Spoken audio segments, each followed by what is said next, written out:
Yes everyone, a very good morning to all of you. तो हम लोग कर रहे थे इशू ऑफ शेयर, जिसमें हम लोगों ने बेसिक कॉन्सेप्ट सारे कर लिए। लास्ट क्लास में तो हम लोगों ने 4 फीचर के भी कॉन्सेप्ट डिस्कस किए। अगर 4 फीट होता है शेयर जो ओरिजिनली इशूड होता है किस पे, पार पे, या शेयर 4 फीट होता है जो ओरिजिनली इशूड होता है किस पे, प्रीमियम पे। और प्रीमियम में भी हम लोगों ने 2 केस किए। पहला केस जब शेयर होल्डर प्रीमियम का पैसा पे कर देता है, एंड सेकंड केस जब शेयर होल्डर प्रीमियम का पैसा पे नहीं करता है। ये सारे केसेस हम लोगों ने डिस्कस कर लिए थे। एक क्वेश्चन बेटा मैंने आपको होमवर्क में दिया था, क्वेश्चन नंबर 13, यस और नो? तो बेटा क्या आपने क्वेश्चन नंबर 13 ट्राई किया? Very good. तो डिस्कस करेंगे अभी क्वेश्चन नंबर 13 हम लोग। बहुत इंटरेस्टिंग क्वेश्चन है। आओ जी पढ़ते हैं। पूरी कंसंट्रेशन अब 2 घंटे के लिए अकाउंट सब्जेक्ट को हम लोग देंगे।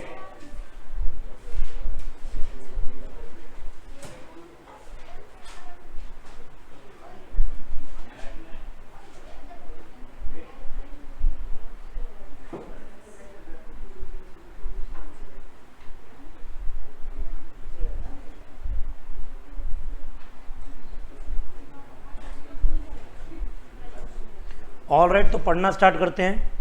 Mister Shami has applied for 1000 shares of company XYZ limited, paying application money at ₹2 per share, but has been allotted only 600 share. तो कंपनी ने मिस्टर शमी को, या मिस्टर शमी ने कंपनी में कितने शेयर अप्लाई किए थे? 1000 शेयर। उनको मिले कितने?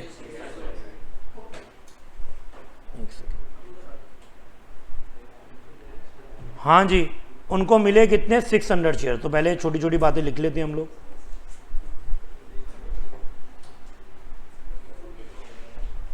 क्वेश्चन नंबर 13, मिस्टर शमी ने अप्लाई किए थे 1000 शेयर्स, बस इनको अलॉट हुए सिर्फ और सिर्फ कितने? 600 शेयर्स। ओके जी। शेयर की बाइफरकेशन कैसी है? एप्लीकेशन मनी कितने रुपए की है? 2 रुपए की। तो एप्लीकेशन हो गई 2 रुपीज की। The shares have a face value of 10 and a premium of 2 per share. तो शेयर कैसा है? 10+2 वाला है। ओके जी। और which is payable as allotment 5 रुपए की इंक्लूडिंग प्रीमियम। तो बेटा अलॉटमेंट कैसी हो गई? 3+2 हो गई।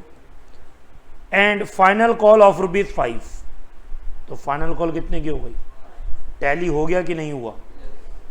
ये आपको एक काम करना था। ओके जी। आगे लिख रहे हैं, now in case mister Shami doesn't pay allotment money and final call and his shares are forfeited. तो क्या एंट्री यहां पर आप पास करेंगे? तो मिस्टर शमी ने ना तो अलॉटमेंट दिया और ना ही फाइनल कॉल दिया। तो बेटा दिया क्या होगा? सिर्फ एप्लीकेशन दिया होगा। तो जब उन्होंने सिर्फ एप्लीकेशन दिया तो मेरे प्यारे बच्चों, क्या उसने प्रीमियम का पैसा दिया होगा कि नहीं दिया होगा? नहीं, क्योंकि प्रीमियम किसके साथ है? अलॉटमेंट के साथ। और जब अलॉटमेंट ही नहीं दी तो इनडायरेक्टली प्रीमियम तो दिया ही नहीं। तो अब क्या एंट्री होगी वो हमें सोचना है। और बेटा आपको चेक करना है कि क्या जो आपने घर पे एंट्री करी वो ठीक है कि गलत है। ठीक है, सबसे पहले मुझे बताओ, कंपनी ने, क्या क्वेश्चन में इक्विटी वर्ड है? नहीं है। कंपनी ने कितने रुपए तक कॉल किया मिस्टर शमी को? सोच लो बेटा, 10 की 12 कॉल। बेटा फेस वैल्यू तक करते हैं कि प्रीमियम भी ऐड करते हैं उसमें? फेस वैल्यू तक होता है। हम जो पहले लिखेंगे share capital, that will be only up to face value. 10 से ज़्यादा तो हो ही नहीं सकता। तो बताओ जी यहाँ कितना रुपया आएगा? उसके शेयर फॉरफिट 600 होंगे या जितने अप्लाई किए थे उतने होंगे? 600, क्योंकि 1000 तो बेटा मिले ही नहीं। वो तो उसने एक रिक्वेस्ट करी थी 1000 शेयर मुझे चाहिए। जब कंपनी ने उसको दिए ही 600, तो वो फॉरफिट भी मैक्सिमम कितने करेगी? 600। 1000 का कोई मतलब ही नहीं बनता। तो 600 × 10 कितना आ गया? ये तो आई होप सब बच्चों का ठीक होगा। ओके बेटा, इसके बाद क्या मिस्टर शमी ने प्रीमियम का पैसा दिया? तो हम चुप रहेंगे या शोर मचाएंगे? और शोर मचाएंगे तो प्रीमियम को कहाँ लिखेंगे? डेबिट करेंगे। Security premium debited. बताओ जी कितने अमाउंट से करेंगे? 1200 सबका आंसर पक्का? लॉक कर दिया जाए? ठीक है। अभी मुझे आपके आंसर सुनने में बड़ा प्राउड फील हो रहा है, पर ये प्राउड कंटिन्यू होगा कि नहीं अभी अगले कुछ सेकंड्स में पता चल जाएगा। मैंने लिख दिया बेटा 1200। अभी देखना, एक तो होता ना कि तुक्के से तीर निशाने पे लग गया, एक होता है बंदा एक्सपर्ट है, तुम एक क्या उससे 50 बार निशाना लगवा लो, वो 50 में से भी 40-45 बार मार ही देगा। तो वो है बेटा एक प्रो प्लेयर, और एक ऐसी था नादान प्लेयर, अनाड़ी प्लेयर, एक मारा हवा में लग गया बाई चांस। तो अभी समझ में आ जाएगा कि ये तुक्का था कि नॉलेज थी। इसके बाद बेटा अब क्या लिखूं, उसने कौन सी पहली स्टेज नहीं दी, अलॉटमेंट नहीं दी, तो लिख दूं बेटा शेयर अलॉटमेंट। अब बताओ मेरे प्यारे बच्चों, यहां पर कितना अमाउंट है, ये 3000 वाले चोर को मैंने पकड़ लिया बेटा। यही वो तुक्के वाले हैं जिनका यहां पर तुक्का तो फिट हो गया, यहां पर फेल हो गया। और आप अकेले नहीं हो, चिंता मत करो, आपको लग रहा होगा मैं तो अकेला रह गया, बहुत बच्चे हैं यहाँ पर जो 3000 लिख के आए हुए हैं। अब बेटा आपको अपनी ईमानदारी का परिचय देना है, आप देख रहे हैं और आपका भगवान, कितने बच्चों ने यहाँ पर 3000 लिखा। करो करो, बहुत सारे होंगे बेटा, 4 बच्चे तो मैं मान ही नहीं सकता। अभी मैं राउंड पे आऊँगा, उतने हाथ बढ़ते रहेंगे, या फिर बच्चों ने क्वेश्चन ही नहीं किया। तो 1 2 3 4 मैंने शक्लें अपने दिमाग में नोट डाउन कर ली है, at least these students are honest. तो बेटा दूसरी फिगर है 2200। 2200 वाले कितने, अब देखो कितने बच्चों के तो हाथ ही रेस नहीं है दोनों में। ये बच्चे हैं सबसे ज्यादा नालायक, जो दोनों सिनेरियो में हैंड नहीं रेस करते। इनका बेटा भगवान ही भरोसे कुछ होगा, जिनका कोई भी नहीं है ऑप्शन, ना 2200 ना 3000। बेटा इसके अलावा कोई आंसर है आपका, इसके अलावा भी नहीं है, क्योंकि इन्होंने क्वेश्चन ही नहीं किया होगा। ऐसी भी एक पॉपुलेशन है बेटा, उनका कुछ नहीं हो सकता। सही करो या गलत करो, दोनों में फायदा है। गलत करोगे तो पता चल जाएगा गलती क्या थी, सही करोगे तो तुम्हारा कॉन्फिडेंस बढ़ेगा। जब करोगे ही कुछ नहीं तो उसका कोई भी सोल्यूशन नहीं, ठीक है। बट इट्स वेरी गुड कि 2200 वाले भी बहुत सारे हैं। अब ये 2200 कैसे आया, ऐसे ऑनलाइन भी मेरे पास 2 आंसर आ रहे हैं, 2200 भी और 3000 भी। करेगा बेटा, करेगा। इसके लिए ना थोड़ा इन डिटेल एनालिसिस करना था, इसलिए मैंने तुम्हें होमवर्क में क्वेश्चन दिया था कि तुम्हारे पास टाइम है घर पे, तुम कितना डेप्थ में सोचते हो। अभी करेगा। आओ बेटा, इसने अलॉटमेंट पे कितने रुपए देने थे वो हमको सोचना है। वैसे हम पहले इसको पूरा कर लेते हैं, अभी फिगर्स नहीं लिखेंगे। इसके बाद बेटा आपने क्या लिखा, 2 शेयर फाइनल कॉल लिखा, और इसके अलावा क्या लिखा, अभी मैं अमाउंट किसी के भी नहीं लिख रहा बेटा। 2 फॉरफिटेड शेयर्स या शेयर फॉरफीचर, आप कुछ भी लिख सकते हो, बस मैंने थ्योरी में लिख दिया अकाउंट के नेम। अब मुझे यहाँ कैलकुलेट करना है। अब मैं मिस्टर शमी की ना पूरी हिस्ट्री निकालूंगा, पूरा इतिहास खोलूंगा शुरुआत से। बेटा मिस्टर शमी की ये कैलकुलेशन हो रही है, बस देखते जाओ, नोट कर बाद में कर लेना, कोई दिक्कत नहीं है। एप्लीकेशन पे कंपनी को मिस्टर शमी से कितना बेटा मनी रिसीव्ड हुआ होगा, बता सकता है कोई? 1000 × 2 हुआ होगा कि 600 × 2? सर उसने अप्लाई 1000 किया था तो वो तो अप्लाई पे दिया जाता है, तो 1000 × 2 ही उसने 2000 पे करा हो, ठीक है जी। लेकिन एक्चुअली में उसको पे करना कितना चाहिए था, जब उसको शेयर ही 600 मिले तो 600 × 2 कितना करना चाहिए था, 1200 करना चाहिए था। इसका मतलब बेटा उसके एप्लीकेशन पे एक्सेस कितने आए हुए हैं, 800 रुपये उसके एक्सेस आए हुए हैं। अब हम बात करते हैं अलॉटमेंट की स्टेज के। अलॉटमेंट का बेटा कितना मिस्टर शमी का मनी ड्यू होना बनता है, क्योंकि बेटा 600 शेयर हैं और 3 + 2 5 रुपए की अलॉटमेंट है। और मैं इसको अलग अलग करके दिखाता हूँ। अलग अलग का मतलब फेस वैल्यू का अलग, सिक्योरिटी प्रीमियम का अलग। शेयर्स कितने हैं, 600, फेस वैल्यू कितनी है, 3, और ये कितनी है, 2। तो बेटा फेस वैल्यू ड्यू कितने से होनी बनती थी, 600 × 3 1800, 600 × 2 1200, टोटल तो तभी भी देखो 3000 ही आया। और इसके पहले से ही एक्सेस 800 रुपये आए हुए हैं। क्या ये कंपनी ने इसको रिफंड किए होंगे कि एडजस्ट होंगे? एडजस्ट होंगे ना, जब पहले से आए हुए हैं। तो बेटा ये एडजस्ट कहाँ से करूँ, क्या मानूँ, ये फेस वैल्यू क्या रखें कि प्रीमियम क्या रखें? पहले क्या लिखी जाती है, फेस वैल्यू, उसके बाद प्रीमियम होता है, हमेशा ऐसे हम लोग लिखते हैं। तो पहले एडजस्टमेंट भी किस में होगी, फेस वैल्यू में, फिर प्रीमियम में होगी। ओके, तो फेस वैल्यू कितनी है, 1800, और 800 तो पहले आ चुके हैं, तो ये हम लोग माइनस कर देंगे एडजस्टमेंट। अब बेटा एडजस्टमेंट 800 तक ही हो पाई, क्योंकि 800 रुपये ज़्यादा आए हुए थे। प्रीमियम में क्या कोई एडजस्टमेंट हो सकती है? नहीं। प्रीमियम में तब एडजस्टमेंट होती अगर उसका कुछ पैसा 1800 से भी ज़्यादा आया होता, तो 1800 पूरा जीरो हो जाता, और फिर जो एडजस्टमेंट होनी स्टार्ट होती वो प्रीमियम पे होती। मान लेते हैं, लेट्स टेक एन एग्जांपल, उसका एप्लीकेशन पे 2000 रुपये ज़्यादा आया होता, तो बेटा तुम 1800 यहाँ से माइनस कर देते, बोलो हाँ, फेस वैल्यू हो जाता तुम्हारा 0। और सिक्योरिटी प्रीमियम में 200 माइनस होता और वो रह जाता 1000। और ये जो बेटा तुमने तुक्का मारा था ना, ये भी तुम्हारा गलत हो जाता, क्योंकि यहां पर भी आता 1000। यहां पर तो लग गया तुक्का। क्यों लग गया? क्योंकि एक्सेस बहुत ज्यादा नहीं था, एक्सेस छोटा सा था।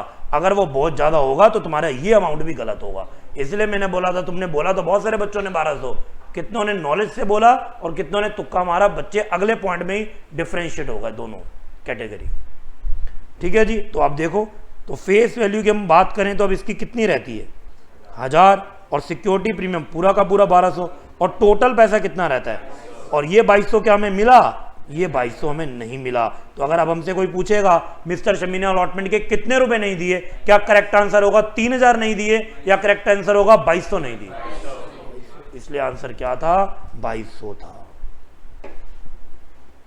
इसको स्टार मार्क करो, वर्किंग नोट लिखो। This is very very important. और अगर एग्जाम में ऐसा क्वेश्चन आएगा, जितना मर्जी हम पढ़ा लें, बच्चे बाकी बाहर से भी पढ़ रहे हैं, कैसे भी पढ़ लें, ये मिस्टेक वो तभी भी करके आए, तो तब भी फ्लो में 3000 लिख के आए। और इंस्टीट्यूट बेटा ऐसे ही क्वेश्चन बनाएगा। करेगा बेटा, करेगा करेगा। अभी आ रहे हैं हम लोग आगे। तो अगर मैच नहीं कर रहा तो तुम क्या अपने कॉन्सेप्ट से अलग चले जाओगे? 2 शेयर फाइनल कॉल पे आओ मेरे प्यारे बच्चों, सब मैच करेगा। मैं भी यही हूँ, आप भी यही हूँ, कहीं नहीं जा रहा बेटा। अभी 2 घंटे से पहले तो नहीं जा रहा मैं, ठीक है, अनटिल अनलेस कोई सुपर इमरजेंसी ना आ जाए। ठीक है, बताओ जी, फाइनल कॉल में कितने रुपए उसने नहीं दिए? 600 × 5 कि 1000 × 5? 600 × 5 कितना? 3000। अब बेटा इस मिस्टर शमीना, मैं सिर्फ आपसे पूछ रहा हूं, बाकी बच्चे मेरे लिए क्लास में एब्सेंट आए, खाली आपसे पूछ रहा हूं, मिस्टर शमी ने आज तक इस कंपनी को कितना रुपया दिया? क्योंकि वही तो फॉरफिट हो रहा है। कितना रुपया दिए? तो 2000 ही आएगा फॉरफिटेड शेयर में। अब बेटा देखो एंट्री टैली हो रही है कि नहीं हो रही? कहाँ पे, कहाँ पर 1200 आना चाहिए? अलॉटमेंट पे फाइनल क्यों बेटा, क्यों? फॉरफिटेड शेयर का मतलब होता है कि अभी तक शेयर होल्डर ने क्या पैसा दिया जो तुम जब्त कर रहे हो, हैं? वो तो एडजस्ट तो कैलकुलेशन का पार्ट है। एक्चुअली में तो तुम्हारे पास 2000 रुपये आए हुए हैं ना उसके। एक्चुअली में तुम्हारे मिस्टर शमी का इन कैश कितना पैसा आया हुआ है? 2000 हमने जब्त कर लिया, गेम ओवर। हाँ जी, क्लियर। बल्कि अगर आप इधर 3000 लेते तो समझो, आप इधर 3 लिखते, लिखा होगा बहुत सारे बच्चों ने, इधर भी 3, तो तुमने 6 लिख दिया, तुमने यहाँ 1200 लिख दिया, उसकी कोई वर्किंग नहीं है, वो तुमने बैलेंसिंग फिगर का रूट पकड़ लिया। वो बनता ही नहीं है बेटा। क्या उसने 600 के हिसाब से पैसे दिए कि 1000 के हिसाब से? वो तो गलत ही आपका कॉन्सेप्ट है। जितना पैसा उसने दिया, उसने अप्लाई के हिसाब से पैसा दिया है। तो 1000 × 2 2000 तुम्हारे पास पड़ा है। मैंने तुम्हें शुरू से बताया, शेयर फॉरफीचर है, फॉरफिटेड शेयर में कौन सा पैसा आता है? जो शेयर होल्डर दे के भाग रहा है अब उस गेम को छोड़ के, तो वही तो हमको जब्त करना है। तो वो अप्लाइड के हिसाब से पैसा दे के बैठा हुआ, उसने अलॉटेड के हिसाब से नहीं दिया एप्लीकेशन पे। क्लियर हुआ बेटा? यस और नो? तो मार्क कर लो इस क्वेश्चन को, इंपॉर्टेंट।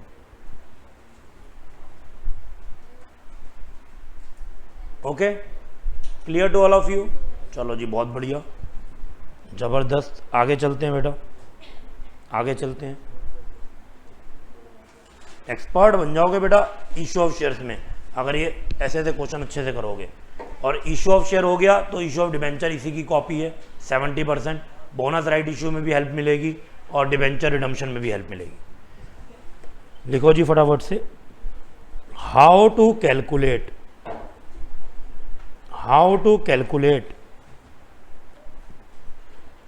particular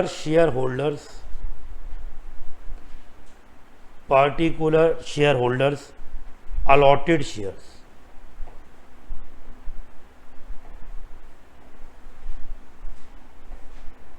कैसे कैलकुलेट करें पर्टिकुलर शेयर होल्डर के अलॉटेड शेयर? तो एग्जांपल लेते हैं, applied and allotted, applied and allotted. Applied मान लो 1 लाख हैं तो अलॉट होते हैं 50,000। और इसको भी वो किस तरीके से अलॉट करते हैं? पहली कैटेगरी 30,000 अप्लाई करने वालों को पूरे 30,000 मिलते हैं। सेकंड कैटेगरी 10,000 अप्लाई करने वालों को एक भी शेयर अलॉट नहीं होता। और तीसरी कैटेगरी 60,000 अप्लाई करने वालों को बेटा 20,000 अलॉट होते। नोट डाउन करो फटाफट।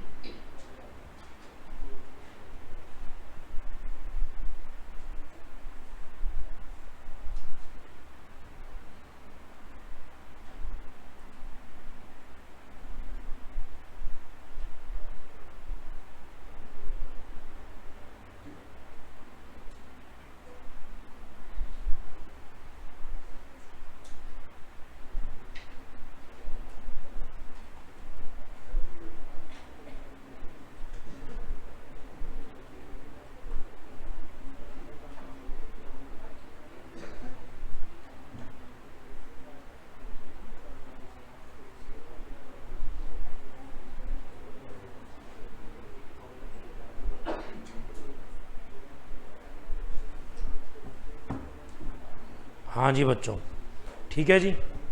अब क्या कहता है क्वेश्चन, ऐसे आपको क्वेश्चन आएगा, mister A who belongs to category number 3 applied for 5100 shares.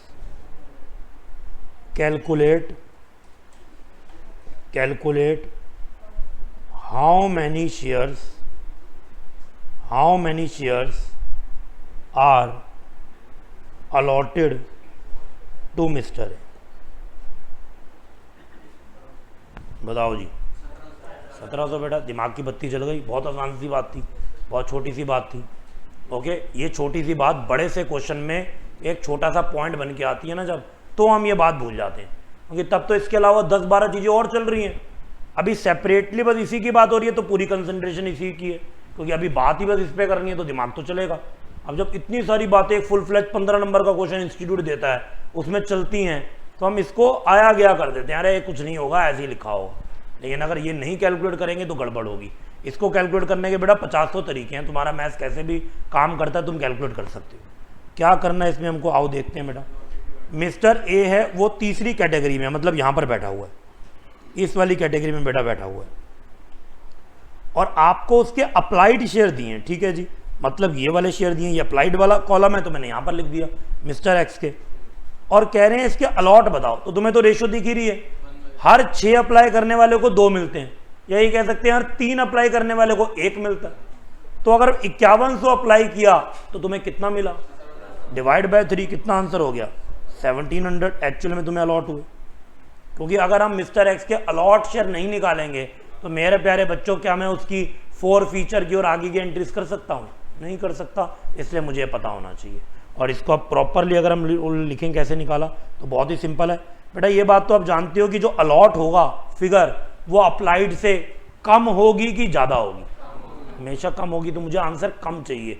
अब कम आंसर कैसे आएगा, 5100 इसके अप्लाइड है, मुझे मल्टीप्लाई, देखो ये इस वाली कैटेगरी में था 60 और 20 वाली में, बोलो हाँ।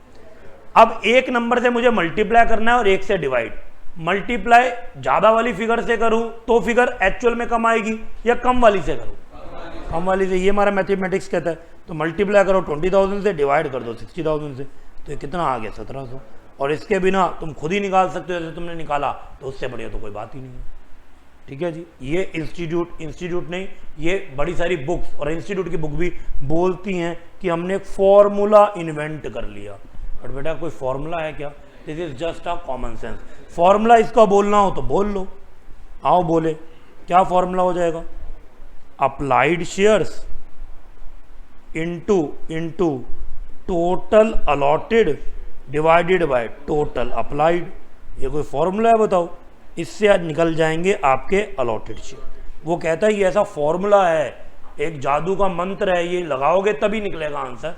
बट वैसा ऐसा कुछ भी नहीं होता, आपके दिमाग से बड़ा कोई भी जादू मंत्र नहीं है। आप खुद से सोच सकते हैं तो उससे बड़ा कोई फॉर्मूला नहीं। ठीक है, तो जैसे आपने 1700 वैसे ही निकाल लिया था तो वैसे ही निकालो, कोई टेंशन नहीं। Got it, clear to all of you? चल सकता हूँ आगे? चलो जी, अगले कॉन्सेप्ट पे आओ। अगला कॉन्सेप्ट बेटा आज खत्म करेंगे हम लोग ये वाला topic, how to calculate particular shareholders, particular shareholders, applied shares, applied shares.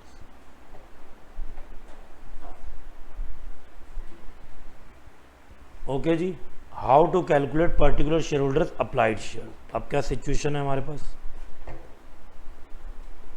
Applied allotted 50,000 apply हैं तो 30,000 अलॉट हैं।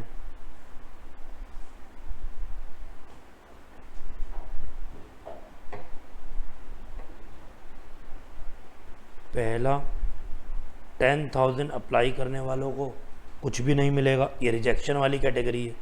सेकंड 15,000 वाले को मिलेंगे 10,000, और थर्ड 25,000 वालों को कितना मिलेगा 20,000।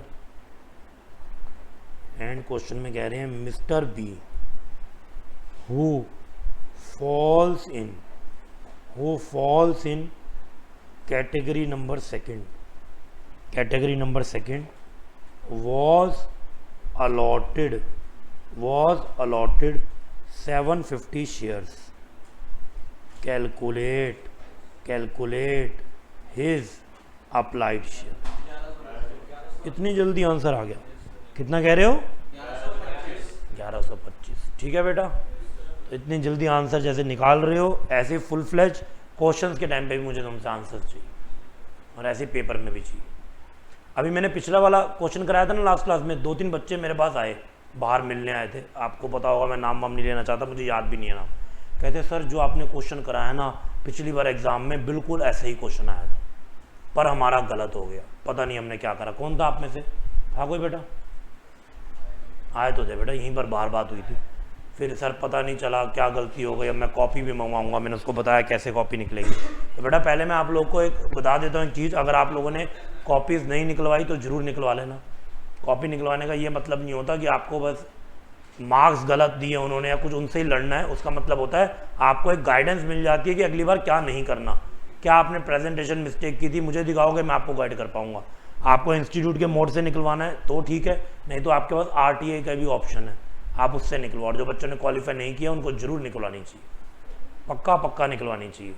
उनकी जो सब्जेक्टिव पेपर है ऑब्वियसली, ऑब्जेक्टिव में क्या निकलवाओगे, ठीक है जी। तो जिससे आपको क्लैरिटी आएगी कि भैया मेरे नंबर कम क्यों रहे, कहाँ कमी रह गई, जिससे आप इंप्रूवमेंट कर पाओ। ठीक है जी, सबका आ चुका है 1125, और कैसे आया जरा देख लें। अप्लाइड शेयर्स, अब देखो ये वाली कैटेगरी में बैठा हुआ है और अलॉटेड मिले हुए हैं 750। तो बेटा अप्लाइड जो हैं वो ज़्यादा होंगे कि कम होंगे, तो 750 को मल्टीप्लाई करेंगे बड़ी वाली फिगर से 15,000 से और डिवाइड कर देंगे 10,000 से, तो कितना आएगा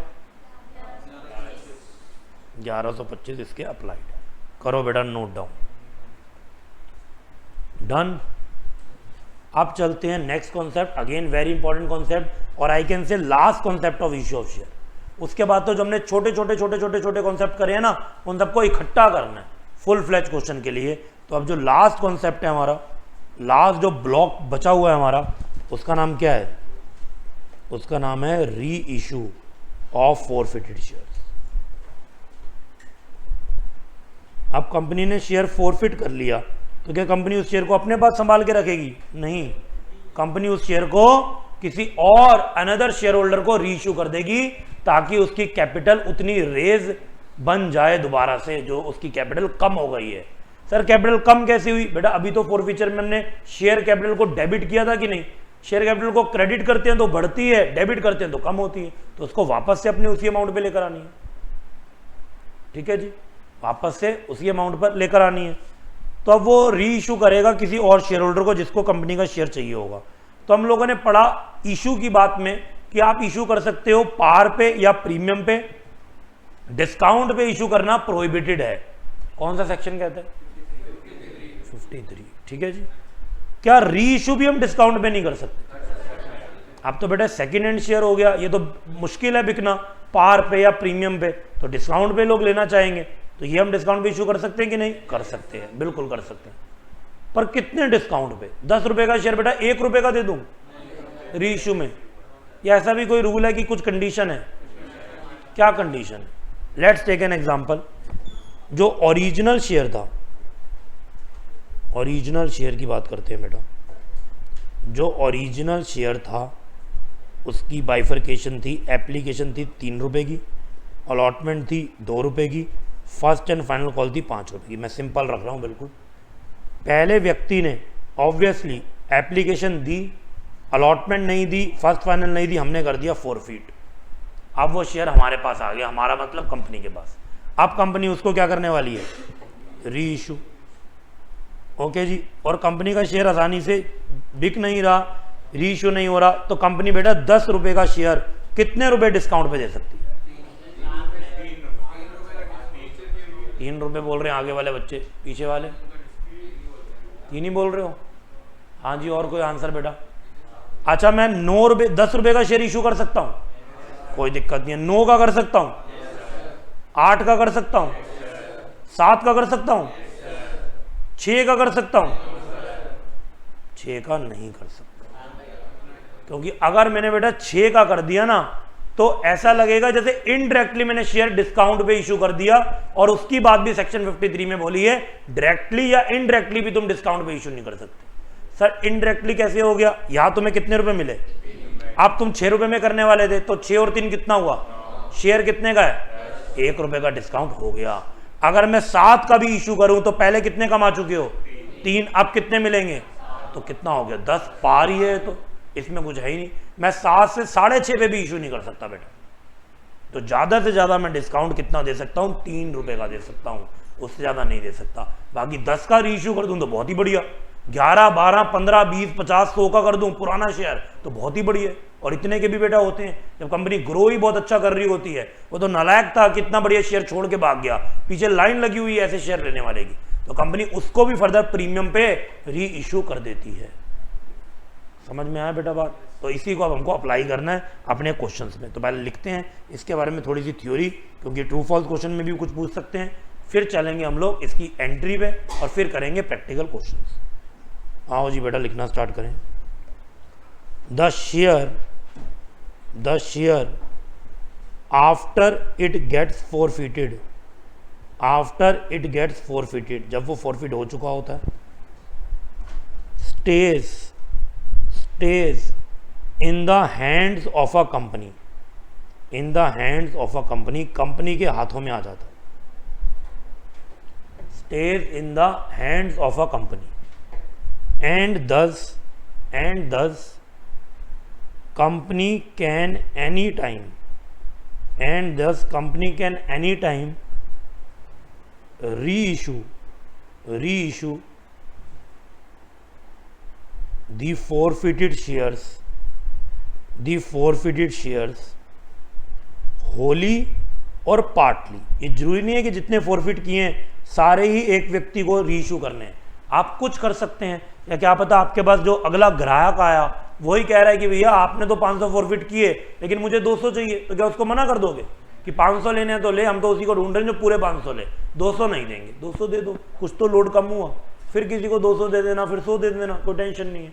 तो होली पूरे या पार्टली जैसे मन करे कंपनी का वो रीइशू कर सकती है।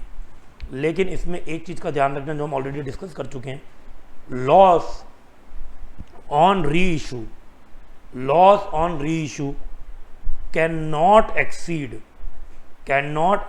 The gain on forfeited shares.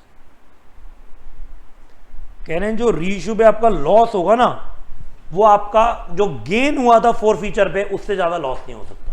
अब बेटा हमारी सिचुएशन में हमको गेन कितना हुआ था? 3 रुपए का, ये छोड़ के भाग गया था, 3 रुपए हमारे हो गए थे। तो अब हम लोग कितना लॉस भी झेल सकते हैं? सिर्फ 3 रुपए तक का। 7 रुपए तक तो हमें चाहिए ही होंगे, 7 से सस्ता हम नहीं दे सकते। ठीक है जी। तो वो ये कह रहे हैं loss on reissue can not exceed the gain on forfeited shares and if loss is less than gain on forfeiture. अगर बेटा आपका लॉस कम होता, मतलब मान लो आपको किसी व्यक्ति ने कहा 10 रुपए तो मैं रीइशू का नहीं लूंगा, आप 9 रुपए का लगा लो, तो हमने 9 का दे दिया, तो बेटा कंपनी को गेन हुआ कि लॉस हुआ? पहले तुमने 3 रुपए कमाए, अब तुमने 1 रुपए गवाए, तो नेट में कितने का गेन हुआ? 2 रुपए का गेन हुआ। ये गेन कहाँ जाएगा? Capital reserve. Okay, is less than gain on forfeiture, then such net gain, net gain हो गया ना, gain minus loss is net gain, then such net gain will be transferred to कौन सा reserve?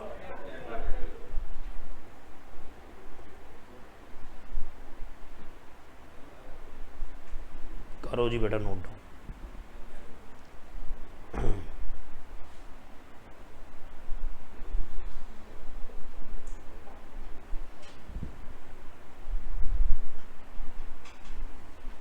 Okay okay okay okay okay, चले आगे। ठीक है जी। तो अब देखो, ध्यान देने वाली बात है बेटा, यहाँ पर पूरा क्वेश्चन सही कर लेता है स्टूडेंट, यहाँ पर गड़बड़ कर देता है। और कई चेकर ऐसे होते हैं जो थोड़ा सा लेजी वे में चेकिंग करते हैं, वो इतना सीरियसली नहीं करते बेटा, यहाँ पर भी होते हैं। तो डोंट थिंक जो चेकर होगा वो भगवान है, ठीक है, वो भी एक इंसान ही है। और इतना इंस्टीट्यूट पैसे नहीं देता कि वो घुस जाएगा उसमें कि मेरे को इसी में करियर बनाना है, अच्छे से चेक करूँगा तो मेरे को इंस्टीट्यूट क्या देगा। ठीक है बेटा, उसमें उसको करियर नहीं बनाना, उसके बाद टाइम होगा, इसलिए उसने इंस्टीट्यूट का यह असाइनमेंट पकड़ लिया। ठीक है, ऐसे बेटा जब आपके एग्ज़ाम होने वाले होते हैं, आप एग्ज़ाम फॉर्म भरते हैं, आपको तो I don't know exam form का इंस्टीट्यूट मेल करता है कि नहीं करता, आई थिंक नहीं करता है, तो ये तो बहुत अच्छी बात है। नहीं तो आपको अलग अलग जगह से इन्फॉर्मेशन मिल जाती है कि एग्ज़ाम फॉर्म भरने का वक्त आ गया। हमको भी बेटा एक मेल आता है, हमको क्या मेल आता है कि अब बच्चों के एग्ज़ाम होने वाले हैं, फाउंडेशन, इंटर, फाइनल। अगर आप खुद एक चार्टर्ड अकाउंटेंट हैं, अगर आप इच्छुक हैं 2 में से 1 काम के, तो आप कर सकते हैं। क्या 2 काम?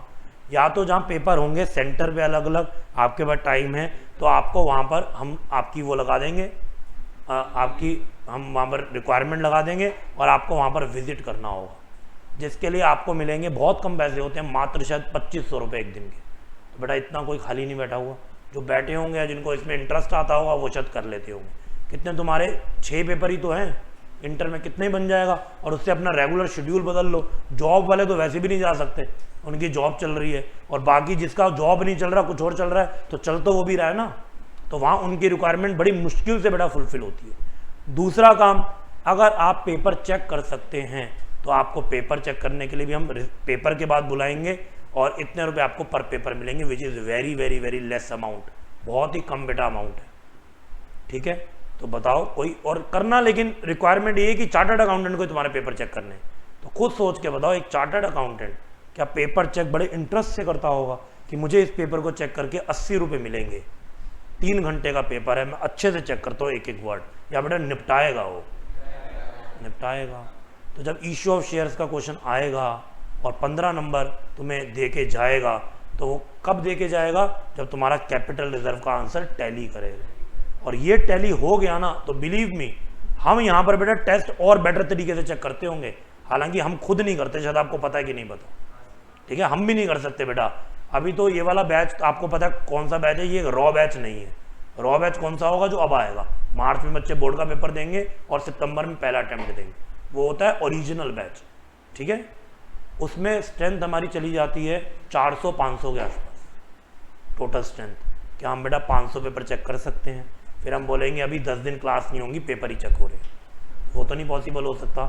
इसलिए वो हम लोग आउटसोर्स करवाते हैं, चेक करवाते हैं, सच्चाई ये है। और आपको कोई दिक्कत होती है, आप कहते हो सर मेरे नंबर कम है ज़्यादा है, आते हो ना मेरे पास, तो हम उसको देख लेते हैं कि क्या बच्चे की क्वेरी। ठीक है, बात समझ में आई, लेकिन हम ओवरव्यू जरूर करते हैं कि वो व्यक्ति ठीक चेक कर रहा है कि नहीं कर रहा। तो अब मुझे बताओ मुद्दे की बात, अब कैपिटल रिजर्व की फिगर तुम्हारी गलत है, या तुम्हारी पहला ऑप्शन ले लेते हैं सही है। कैपिटल रिजर्व आ रहा था 12,500, तुमने भी लिखा 12,500, उसने आखिरी एंट्री देख ली। क्या अब वो तुम्हारी बाकी एंट्री बहुत घुस घुस के देखेगा या सीधा तुम्हें मार्क्स दे देगा? उसके बाद बेटा पीछे बंडल पड़ा हुआ पेपरों का, नहीं देखेगा वो कुछ भी। और अगर तुम्हारा कैपिटल रिजर्व गलत है तो अब क्या करेगा? अब बेटा वो चेक करेगा, और चेक में अगर अब छोटी छोटी गलतियां भी वो तुम्हारी निकाल सकते हैं। और अब तुम्हारे मार्क्स, ये मत कहना सर 12 एंट्री थी या मान लो 15 एंट्री थी, मेरी तो कैपिटल रिजर्व वाली गलत हुई तो मेरे 14 नंबर बनने चाहिए, उसने मुझे 8 दे दिए, मेरा एक ही नंबर कटना चाहिए, कैपिटल रिजर्व गलत हुआ। तो बेटा 1 नंबर नहीं कटेगा, तुम्हारे मार्क्स बहुत ज़्यादा कटेंगे, क्योंकि ये वाली एंट्री बहुत इंपॉर्टेंट एंट्री है, इसमें कैलकुलेशंस हुई हैं, फिर वो कैपिटल रिजर्व की फिगर आई है। बाकियों में तो डायरेक्ट अमाउंट आ रहा है, तो इसलिए इसकी वैल्यू ज़्यादा है। आप क्वेश्चन सही करते करते भी एंड में गलत कर देते हो, और आपको लगता है मेरा तो बस एंड में आंसर ही गलत है, 1-2 नंबर काट लेगा। वो 1-2 नंबर नहीं काटता, वो कम से कम भी 5 नंबर सीधा काट लेगा, और 15 में से आपको 10 नंबर मिलेंगे, प्रोवाइडेड आपका बाकी सारा कुछ सही था। और नहीं तो अगर आपका कुछ बीच में गलत भी था ना, वो भी इग्नोर हो गया, क्योंकि आपका कैपिटल रिजर्व की फिगर सही थी।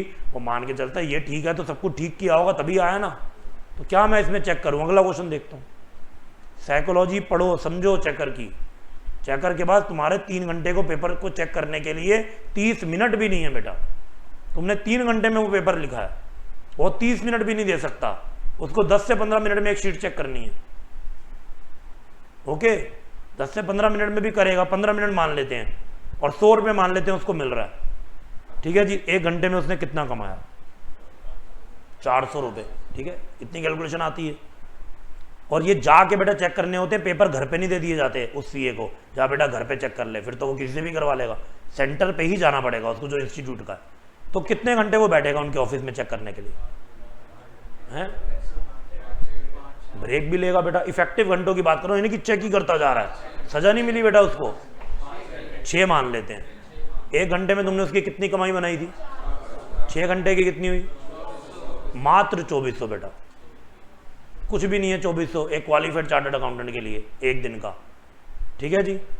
और वो भी अगर वो 15 मिनट में चेक करे, तो तुम्हारी क्या एक एंट्री चेक करेगा क्या? वो कर ही नहीं सकता कभी, उसको उसमें बहुत टाइम लग जाएगा, उसको बहुत पेपर चेक करने हैं। वो सोच के आज मुझे इतने पेपर चेक करने हैं, और रोज ही उसको उतना टारगेट करना है, क्योंकि आपको टाइमली सबमिट करने हैं फिर इंस्टीट्यूट को, ये लो जी जो आपने मेरे को इतने पेपर का टारगेट दिया था, मैंने उसको कंप्लीट कर दिया। और थ्योरी में भी बेटा इससे रिलेटेड आप बहुत चीज़ें कर सकते हैं अगर चाहो तो। आप पूरा पैराग्राफ लिखते हैं, वो पढ़ेगा नहीं पढ़ेगा, उस पैराग्राफ में जो आपको 100% कॉन्फिडेंस है कि ये मेरा सेक्शन नंबर पक्का सही है, मेरी लिमिट सही है, ये मैंने और कोई स्पेशल रेजोल्यूशन पक्का ठीक लिखा है, ये ऑर्डिनरी नहीं है, स्पेशल ही लगता है, आप उसको उसी पेन से अंडरलाइन करते जाओ।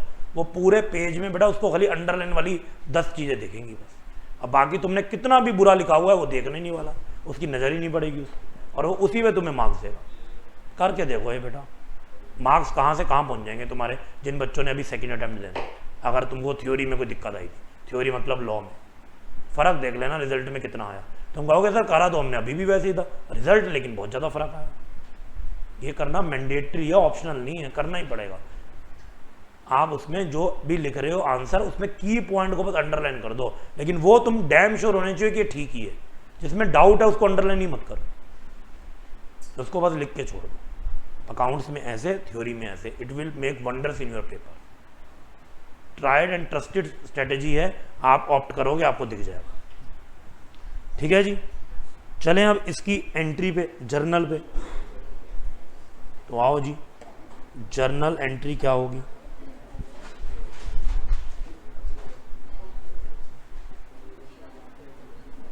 बेटा एक पेपर होता था पहले सीए फाइनल में, अब हट गया, शायद आपने नाम सुना हो, इसका सुना हो किसी ने? ISCA, तो लोग बोलते थे इट इज सीए, ये सीए ही है पेपर ही, ये पास कर लिया तो हो गए तुम चार्टर्ड अकाउंटेंट।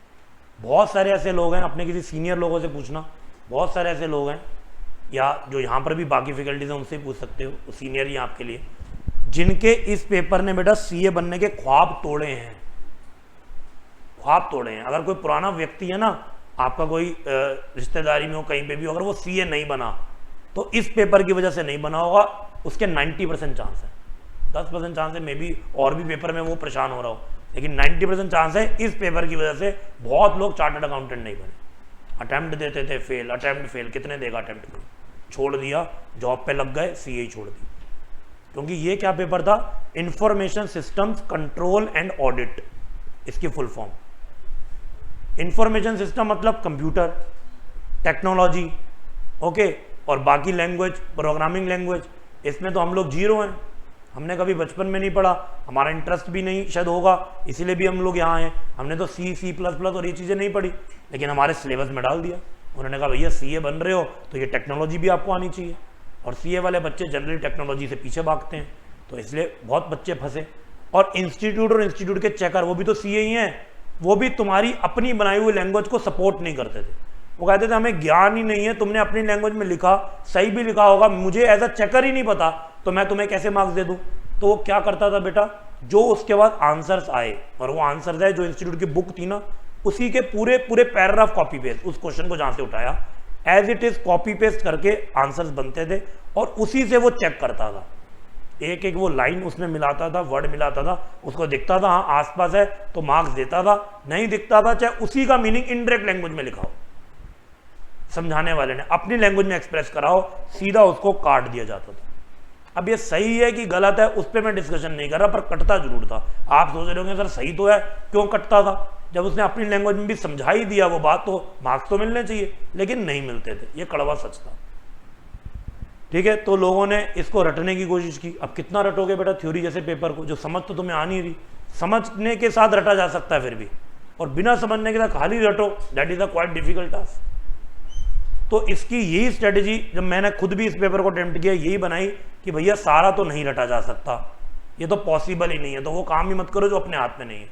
हर एक पैराग्राफ में, हर एक स्टेटमेंट में कोई की वर्ड है, जो टेक्नोलॉजी रिलेटेड कुछ वर्ड्स हैं, उनको हम लोग लर्न कर सकते हैं, उतना रटा जा सकता है, और वो लिख के भी आएंगे। और बेटा मैंने वही किया पूरे पेपर में, जो जो पैराग्राफ थे उसमें अपने की जो वर्ड थे वो करे, और फर्स्ट अटेम्प्ट में I scored examination in this paper, जहां पर लोग पास होने के लिए जद्दोजहद कर रहे थे, और अपने सीए ही अपनी लाइफ से हटा दिया। 7 अटेम्प्ट दिए, 10 अटेम्प्ट दिए, कितने देगा कोई, 4-6 साल फाइनल में लगा दिए इस पेपर में।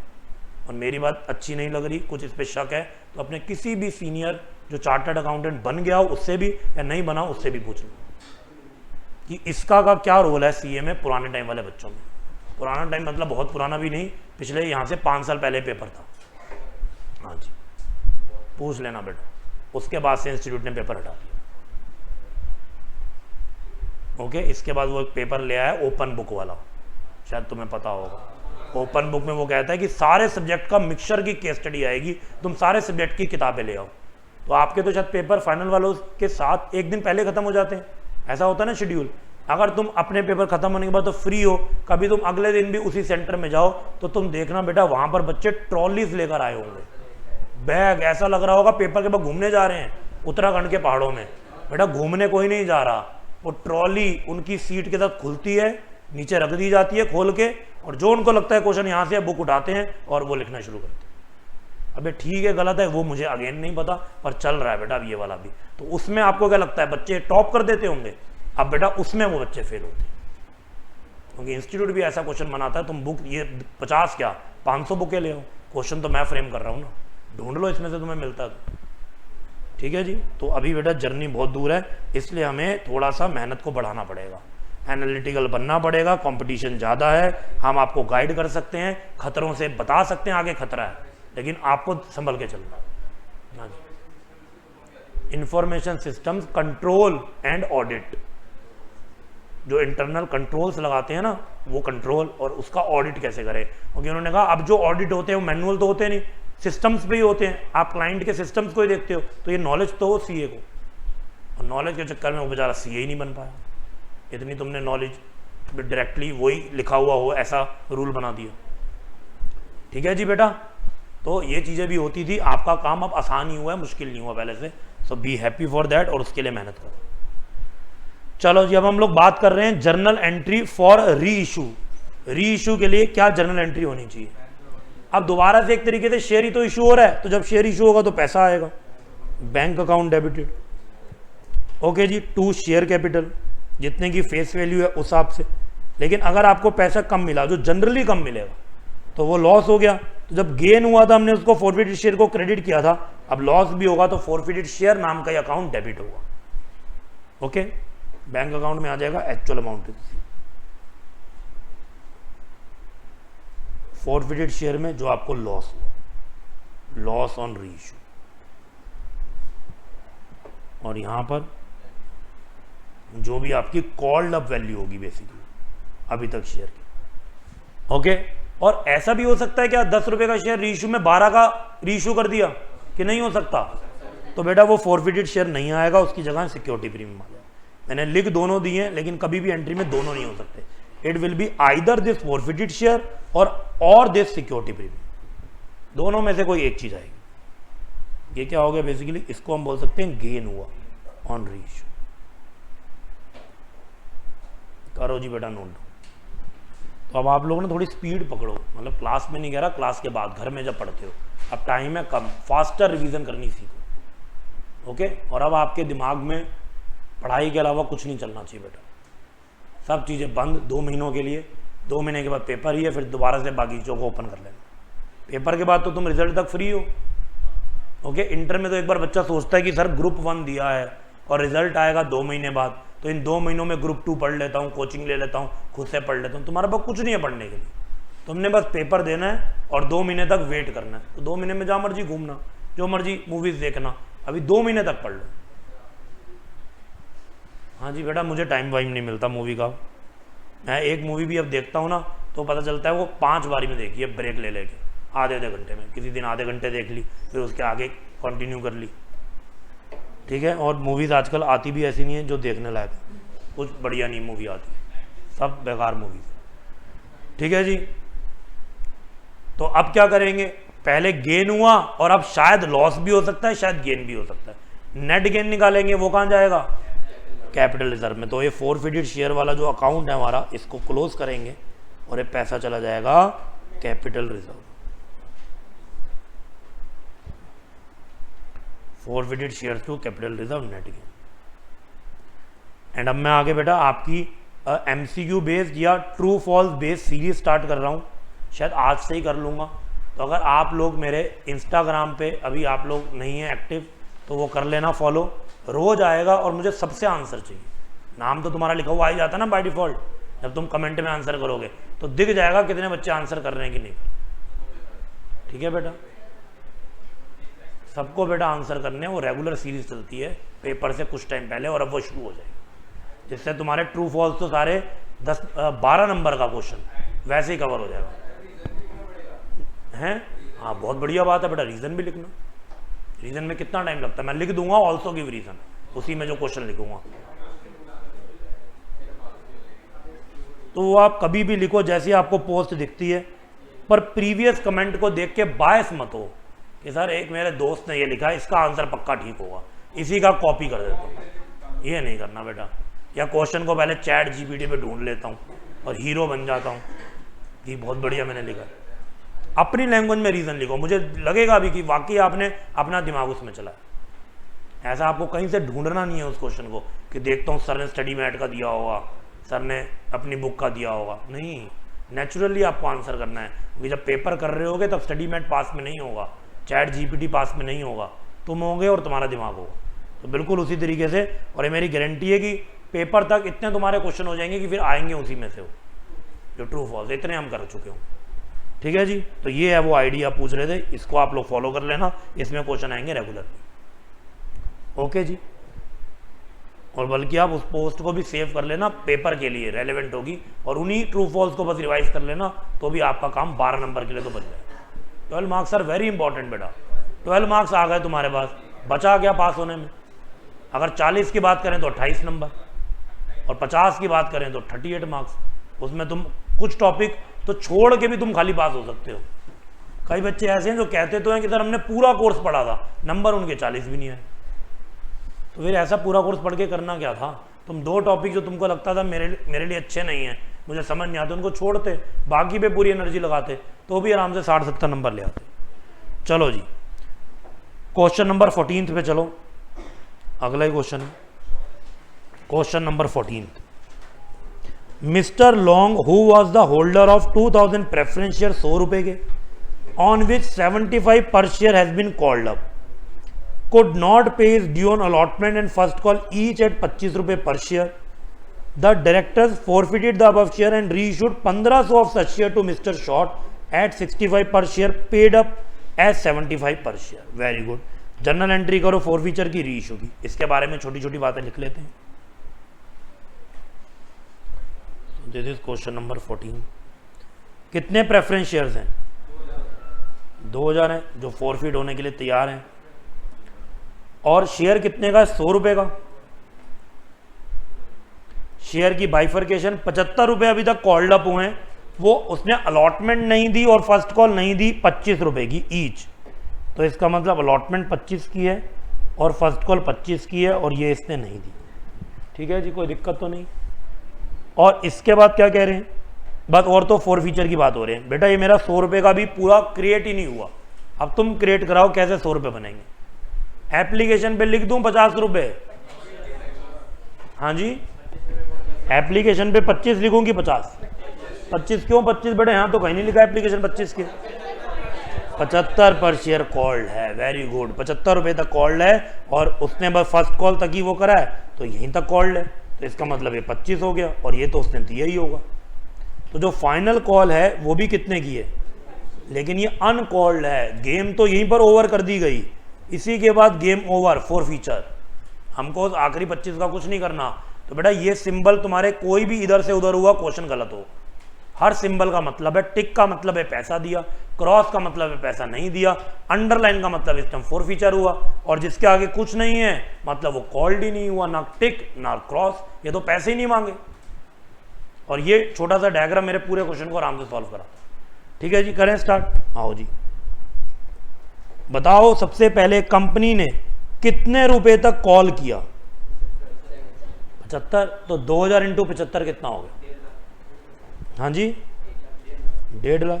क्या इसमें कोई प्रीमियम का चक्कर है ही नहीं प्रीमियम का चक्कर। तो शेयर होल्डर ने कौन सी स्टेज का पैसा सबसे पहले नहीं दिया? तो क्या लिखेंगे? To preference share allotment. कितना पैसा बेटा अलॉटमेंट का नहीं दिया? फटाफट आंसर देंगे। 25 इंटू 2000 कितना हुआ? और बेटा कौन सी स्टेज का पैसा नहीं दिया? To preference share first call, कितना? ये भी 50। तो बेटा उसने दिया क्या आज तक? 25 इंटू 2000 एप्लीकेशन वाला, तो क्या हो जाएगा? 2 फॉरफिटेड शेयर। पहली एंट्री में किसी को कोई डाउट? क्लियर है। अब इसके बाद क्या कह रहे हैं? डायरेक्टर ने फॉरफिट कर लिए शेयर, ये तो हमने एंट्री कर दी, और री इशू कर रहे हैं 1500 share to mister Short at 65 rupees, 65 रुपए का दिया। पेड अप कितना अभी तक? 75 है, वो तो हमें दिख भी रहा है 75 ही है पेड अप। लेकिन बेटा क्वेश्चन में फुली पेड अप भी लिख सकते थे, एट 65 पर शेयर फुली पेड अप। इसका मतलब पीछे से कंपनी ने आखिरी 25 रुपए की भी फाइनल कॉल बाकी शेयर होल्डर से कॉल कर ली होगी, तो फुली पेड अप भी हो जाएगा। तो अभी वो 75 पर शेयर ही पेड अप या कॉल्ड अप है, तो क्या एंट्री होगी? आप 65 का शेयर रीइशू कर रहे हैं, बैंक अकाउंट डेबिटेड, कितना आएगा? कितना आएगा बेटा? 1500 इंटू 65, 1500 इसलिए शेयर इतने रीइशू में, कितना? लेकिन बेटा इन शेयर की वैल्यू कितनी थी? 1500 इंटू कितना करूं? 75, कितना? 1,12,500, तो कितने का नुकसान हुआ? कितने का? 15,000। वैसे भी पता है 75 की चीज 65 की हम लोग रीइशू कर रहे हैं, तो 1500 इंटू 10 का ही तो नुकसान हुआ। तो बेटा देखो, फायदा हुआ 50,000 का, नुकसान हुआ 15,000 का, तो मेरे प्यारे बच्चों नेट फायदा कितने का हुआ?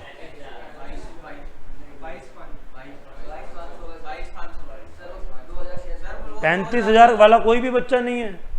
कहाँ गया मेरा भोला बच्चा 35,000 वाला? कोई तो होगा। हाँ बेटा बोल दो 35,000 वालों, मैं तुम्हारे साथ हूँ, अब तो मत डरो। कौन है वो 50,000 माइनस 15,000 35,000 वाला? कोई तो होगा जो पेपर में पक्का लिख के आएगा, पक्का लिख के आएगा। अभी जितना मर्जी ज्ञानी बन जाओ तुम पेपर में लिख के आओगे 35,000। ओके, कुछ नहीं हमें लेना देना दुनिया से, हमारा आंसर 35,000 है, तुम लिख के आओगे, जो कि क्या होगा? बिल्कुल गलत होगा बेटा। शेयर फॉरफिट हो रहे हैं कितने? 2,000। हम रीइशू कर ही कितने रहे हैं? सिर्फ 1500। तो हम कैसे डायरेक्टली लिख सकते हैं? हमें प्रोपोर्शनेट करना पड़ेगा। जब 2000 शेयर पे कमाई हुई 50,000 की, तो 1500 शेयर पे कितनी? 50,000 की कमाई है 2000 पे, मुझे 2000 का कुछ करना ही नहीं, 1500 पे कितनी? और मेरा नुकसान कितना? ये है 15,000, तो ये आ गया 37,500 माइनस 15,000। करेक्ट आंसर कितना है? 22,500। तो बेटा आप टुकड़ों में तो बहुत अच्छा परफॉर्म करते हो, आपने इससे पिछला जब मैंने आपको बोला कि कैलकुलेट करो पर्टिकुलर शेयर होल्डर के अप्लाइड अलॉटेड, आपने एकदम से आंसर दिया, अभी भी आपने करेक्ट दिया। लेकिन जब ये सारे के सारे एलिमेंट इकट्ठे आपके ऊपर हमला कर देंगे, आप कहोगे अब सर अब 35,000 ही आंसर, आप कोई टेंशन नहीं, अब हमें अप्लाइड अलॉटेड भी नहीं आता, अब हमें ये भी नहीं आता, अब सब हम लोग गलत करेंगे, तब आप बेटा अपने हथियार डाल देते हो। और जब मैं छोटा छोटा कॉन्सेप्ट इंडिपेंडेंटली करवा रहा हूँ तो आपके सारे आंसर सही हैं। बस ये गेम है बेटा ईश्वर शेयर। अब एग्जाम में ये क्वेश्चन नहीं आएगा, एग्जाम में क्या आएगा, कंप्लीट क्वेश्चन, उसके लिए आपको रेडी रहना। 15 नंबर का बेटा क्वेश्चन है। तो क्या एंट्री करूं सर? हम आपको वादा करते हैं ये हमारा पेपर में क्वेश्चन पक्का सही होगा। करते हो वादा कि नहीं? Forfeited share debited to capital reserve. तो इस बार बेटा क्यों गलत करके आए? इस बार तो क्वेश्चन और भी आसान आया था। Forfeited share debited to capital reserve, ठीक है जी, यस और नो? चलें आगे, चलें आगे, पक्का पक्का। चलो जी,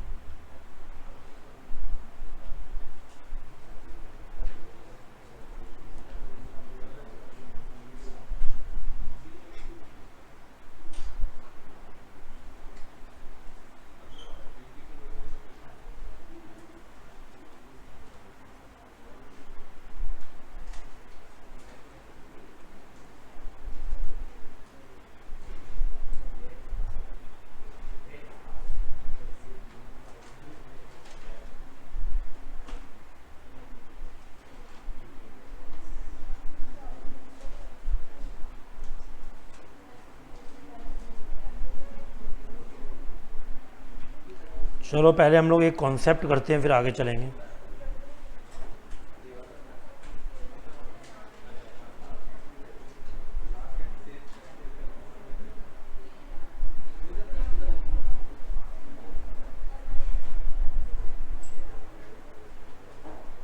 अच्छा, क्वेश्चन नंबर 16 देखो पहले। सी क्वेश्चन नंबर 16 है एवरीवन, थोड़ा सा अलग है। क्वेश्चन नंबर 16 देखेंगे सब लोग।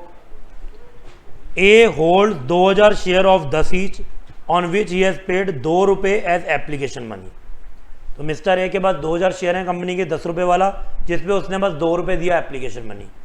बी होल्ड 4000 शेयर ऑफ 10 रुपये on which he has paid 2 per share on application and 3 per share on allotment. ये थोड़ा सा उससे अच्छा इंसान है, इसने एप्लीकेशन के साथ अलॉटमेंट भी दिया। C hold 3000 share of 10 each and he has paid 2 on application, 3 on allotment, 3 on first call. ये उससे भी अच्छा इंसान है। But they all fail to pay their arrears on second and final call. और बाकी इन सब ने सेकेंड एंड फाइनल कॉल तो तीनों ने ही नहीं दी। पहले वाले ने तो सिर्फ एप्लीकेशन दी, ना उसने अलॉटमेंट दी, ना उसने फर्स्ट कॉल दी, ना उसने सेकेंड फाइनल दी। अगले वाले ने एप्लीकेशन अलॉटमेंट दोनों दी, फर्स्ट नहीं दी और सेकेंड नहीं दी। और तीसरे वाले ने सब कुछ दिया, बस सेकेंड नहीं दी। तो कंपनी ने कहा सबको उठा के मैं क्या कर रहा हूं, 4 फीट कर रहा हूं। और इन शेयर्स को रीइश्यू कर दिए सब्सिक्वेंटली 12 रुपए के हिसाब से पर share, fully paid up. Generalized करो, 4 फीचर और रीइश्यू हो जाएगा बेटा। फटाफट से स्टार्ट करो लाइव टेस्ट। 3 तरह के शेयर होल्डर हैं, तीनों अलग अलग तरीके से बिहेव कर रहे हैं। Start it now everyone. बेटा 5 मिनट में क्वेश्चन को करना है आपको।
हाँ जी बेटा, कर रहे हैं सब लोग।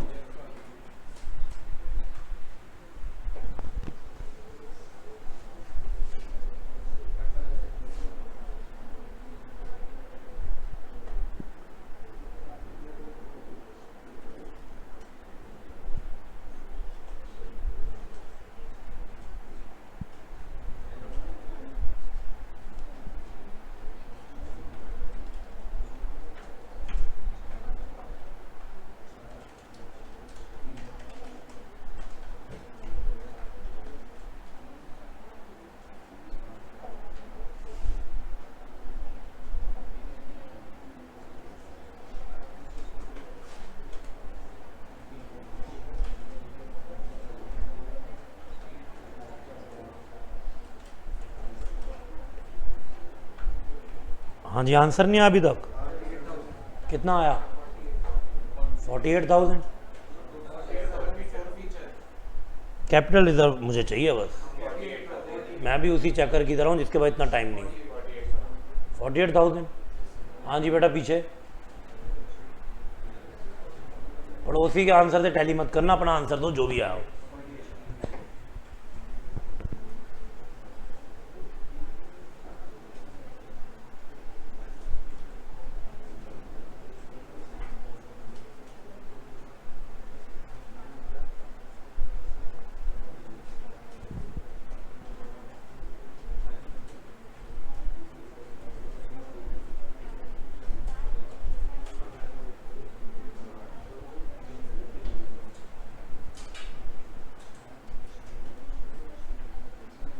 हाँ जी, करें बेटा सॉल्व। 48 आ रहा है, अभी देखते हैं क्या आना चाहिए। Question number 16। बेटा इस क्वेश्चन में इन्होंने बोला 3 शेयर होल्डर हैं, एक ए है जिसके पास 2000 शेयर है, बी है 4000 वाला और सी है 3000 वाला। लिख लेते हैं हम लोग इसको। ए 2000 वाला है, बी 4000 वाला और सी 3000 वाला। तो टोटल कितने शेयर्स हो गए? 9000 शेयर्स हो गए। ओके जी, इनकी कहानी लिख लेते हैं कैसे कैसे चल रही है। एप्लीकेशन कितने की है वैसे? 2 रुपये की। अलॉटमेंट 3 की है और 3 फर्स्ट कॉल है।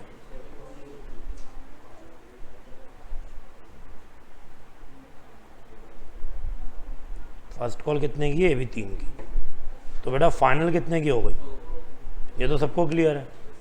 एप्लीकेशन तो सब देते हैं, बोलो हाँ, तभी शेयर होल्डर बने। अलॉटमेंट में कौन डिफॉल्ट करता है? हाँ जी, अलॉटमेंट कौन नहीं दे रहा? ए नहीं दे रहा, मैंने आगे ए लिख दिया। फर्स्ट कॉल कौन कौन नहीं दे रहा? अब ए भी डिफॉल्टर और बी भी डिफॉल्टर। और फाइनल कॉल कौन कौन नहीं दे रहा? ए भी नहीं देता, बी भी नहीं देता, सी भी नहीं। ये मेरी लैंग्वेज है बेटा। और इसके बाद क्या करा जाएगा? फॉरफिट। अब तो कोई ऑप्शन ही नहीं है। और फॉरफिट करके क्या कह रहे हैं? इसको 12 रुपये का, सारे शेयर्स को 12 रुपये का फुली पेड अप रीइशू कर दिया। ठीक है, करें स्टार्ट। पहला क्वेश्चन मेरा आप सबसे, कंपनी ने इन 3 नालायकों को कितने रुपए तक कॉल किया? पूरे 10 रुपये तक करा। और शेयर्स है 9000, तो शेयर कैपिटल कितने से डेबिट होगी? जब आपने कॉल 10 रुपये तक करा तो आपने क्रेडिट 10 तक करा होगा, तो वापस डेबिट भी 10 रुपये के हिसाब से 9000 × 10 90,000 से होगा। प्रीमियम का चक्कर इस क्वेश्चन में है ही नहीं। इसके बाद क्या क्या नहीं दिया शेयर होल्डर ने? कुछ ने अलॉटमेंट नहीं दी, कुछ ने फर्स्ट नहीं दी और फाइनल तो सबने ही नहीं दी। तो 2 शेयर अलॉटमेंट भी लिखना पड़ेगा। अलॉटमेंट पे कंपनी को कितना रुपया नहीं मिला? अलॉटमेंट का डिफॉल्टर था ए के 2000 × 3 कितना हो गया? 6000। फर्स्ट कॉल किस किसने नहीं दिया? ए और बी ने। तो अब डिफॉल्टर बन गए ये दोनों। तो 2 और 4 6000 × 3 कितना नहीं आया? 18। और फाइनल कॉल किन किन ने नहीं दिया? सर अब तो तीनों ही नालायक बन गए। ये तीनों का तीनों, मतलब 9000 × 2 कितना? 18। तो बेटा इन सब ने बस दिया क्या है? फॉरफिटेड शेयर में आ जाएगा। अब आप इधर चाहो तो कैलकुलेशन ना भी करो, आपको पता सही कर रहे हो तो आपका बैलेंसिंग भी आ जाएगा। बाकी आप दिमाग लगाओगे तो भी निकल आएगा 48,000। तो बेटा जानना चाहते हो 48,000 की कैलकुलेशन क्या है? तो कोई मुश्किल नहीं है। ए ने बस एप्लीकेशन दिया तो ए का 2000 × 2, बी ने 2 और 3 5 रुपये दिए तो 4000 इंटू 5, और सी ने 3000 इंटू 8 दिया, तो उस हिसाब से तीनों का टोटल करोगे तो भी इतना ही आएगा। डन। तो ये हो गई हमारी फोरफीचर की एंट्री। तो बेटा कितने बच्चों की एंट्री बिल्कुल ठीक है? कुछ बच्चे हैं जिन्होंने नहीं करी एंट्री, बाकी मोस्टली सबकी ठीक है। वेरी गुड बेटा।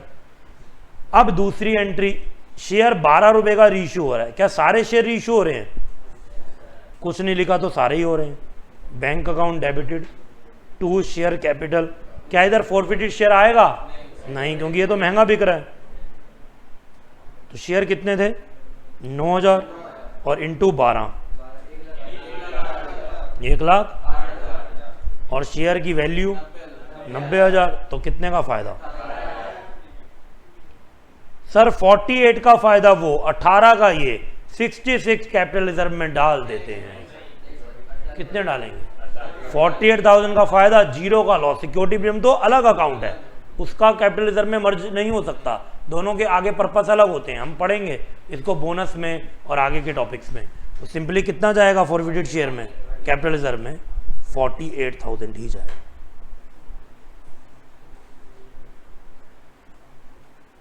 $48,000 का फायदा और 0 रुपए का नुकसान।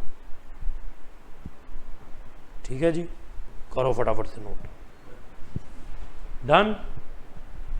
चलें बेटा आगे, नेक्स्ट कॉन्सेप्ट पे चलते हैं। Put the heading issue of shares, issue of shares for consideration. ये आपका डिबेंचर में भी सेम है और भी 1-2 जगह सेम टॉपिक आएगा। Other than cash, share issue कर रहे हैं लेकिन कैश नहीं लेंगे, तो क्या लेंगे? मशीनरी ले सकते हैं, बिल्डिंग ले सकते हैं, पूरा का पूरा बिजनेस ही ले सकते हैं। बिजनेस बेटा ऐसे ही खरीदे बेचे जाते हैं। बिजनेस खरीदने के लिए आपको क्या करना पड़ता है? शेयर ही देने पड़ते हैं अपनी कंपनी के। अगर मैं मान लो ए लिमिटेड हूँ, आप आगे बढ़ेंगे इंटर में अमेलगमेशन में, मैं ए लिमिटेड एक कंपनी हूँ and I want to take over B limited, मैं बी लिमिटेड को टेक ओवर करना चाहता हूँ या एक्वायर करना चाहता हूँ या एब्जॉर्ब करना चाहता हूँ, तो मैं क्या करूँगा? मैं बी लिमिटेड के जो शेयर होल्डर होंगे ना, उनको अपनी कंपनी के शेयर दे दूँगा। मैं कहूँगा तुम्हारी कंपनी तो मैं खा गया, अब तो मैंने ही बी लिमिटेड टेक ओवर कर ली, तुम भी मेरे ही अब शेयर होल्डर बन जाओगे। और मैंने उनको क्या दिया? शेयर दे दिया अपनी कंपनी। तो सिमिलर काम यहाँ पर होता है और ये बहुत जगह ऐसी चीज़ें होती हैं। कंपनीज बेसिकली बेटा, एक एग्जांपल लेते हैं, एक कंपनी है, कंपनी का नाम है XYZ IT सॉल्यूशंस लिमिटेड, ऐसी कंपनी है। तो आपको बेटा IT से रिलेटेड जो भी इशू होते हैं, सॉफ्टवेयर, हार्डवेयर, एक्सेट्रा एक्सेट्रा, वो हमारी कंपनी आपको प्रोवाइड करती है। हमारी पूरी टीम बैठी होती है, आपको कोई भी दिक्कत आ रही है वो उनके सॉल्यूशन प्रोवाइड करेगी। आपको वेबसाइट बनवानी है वो वेबसाइट भी बनाएगी, हर एक चीज़, एप्लीकेशन भी आपके लिए बना देगी।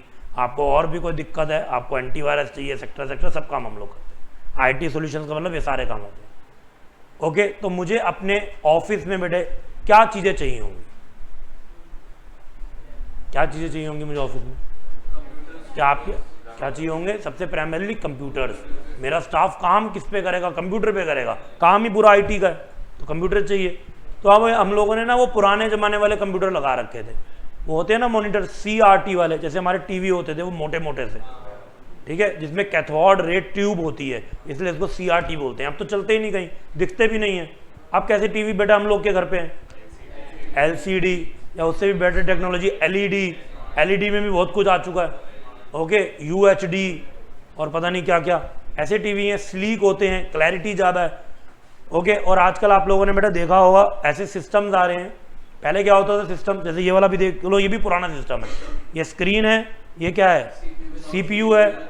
ओके, नीचे UPS लगा हुआ है, स्पीकर अलग है, इतना काम धाम है। अब इसको कहीं लेके जाना हो बड़ी टेंशन है, तारें लगी हुई हैं, इधर उधर हिल गई तो दिक्कत। सिर्फ बेटा स्क्रीन आ रही है, नीचे छोटा सा स्टैंड, जैसे इसका भी स्टैंड है, उसी के अंदर CPU है, उसी में स्पीकर भी है, सब कुछ उसी में। आपको कुछ भी नहीं करना, बस प्लग से ऑन कर देना है, टीवी की तरह तुम्हारा कंप्यूटर चल गया। जैसे लैपटॉप होता ना, लैपटॉप में तो अलग से CPU नहीं होता, तो उसी स्क्रीन के ही बैक में छोटा सा CPU है। तो कितना बड़ा CPU, इससे फास्ट काम करता होगा, लेकिन इससे भी इतना छोटा कि दिख भी नहीं रहा तुम्हें। टेक्नोलॉजी छोटी होती जाती है। कभी तुमने बचपन में पढ़ा होगा कंप्यूटर की अपनी बुक्स में, पहले नॉर्मल कैलकुलेशन के लिए इतनी बड़ी मशीन होती थी, उसको वो एक कमरा पूरा भर देती थी छोटी सी कैलकुलेशन के लिए, और इतनी बड़ी मशीन में थोड़ा सा डाटा स्टोर होता था। जो आज का डाटा उसको हम बोलते हैं वो केबी में होता है। आज हम केबी की बेटा क्या इज्जत है, आज कुछ इज्जत है? आप एक पेन ड्राइव भी लेते हो तो वही 16 GB 32 GB की होती है, वो भी इतनी सी, वो पूरा कमरा ले लेता था और कुछ केबी का डाटा याद करके रखता था। फ्लॉपी डिस्क आई कि नहीं? उसमें क्या होता था? क्या बहुत डाटा स्टोर होता था? नहीं, उसकी भी बहुत कम डाटा स्टोरेज थी। फिर बेटा सीडीज आई, डीवीडीज आई। सीडी मेरे ख्याल से 700-800 MB की होती थी, फिर वो डीवीडी आई 4-5 GB की होती थी। तो ये बहुत कम डाटा है। आज देखो हम कितना ज़्यादा, हार्ड डिस्क आ जाती है टीबी में, 1 TB 2 TB, छोटा सा मेमोरी कार्ड है वही है इतने ज़्यादा GB का।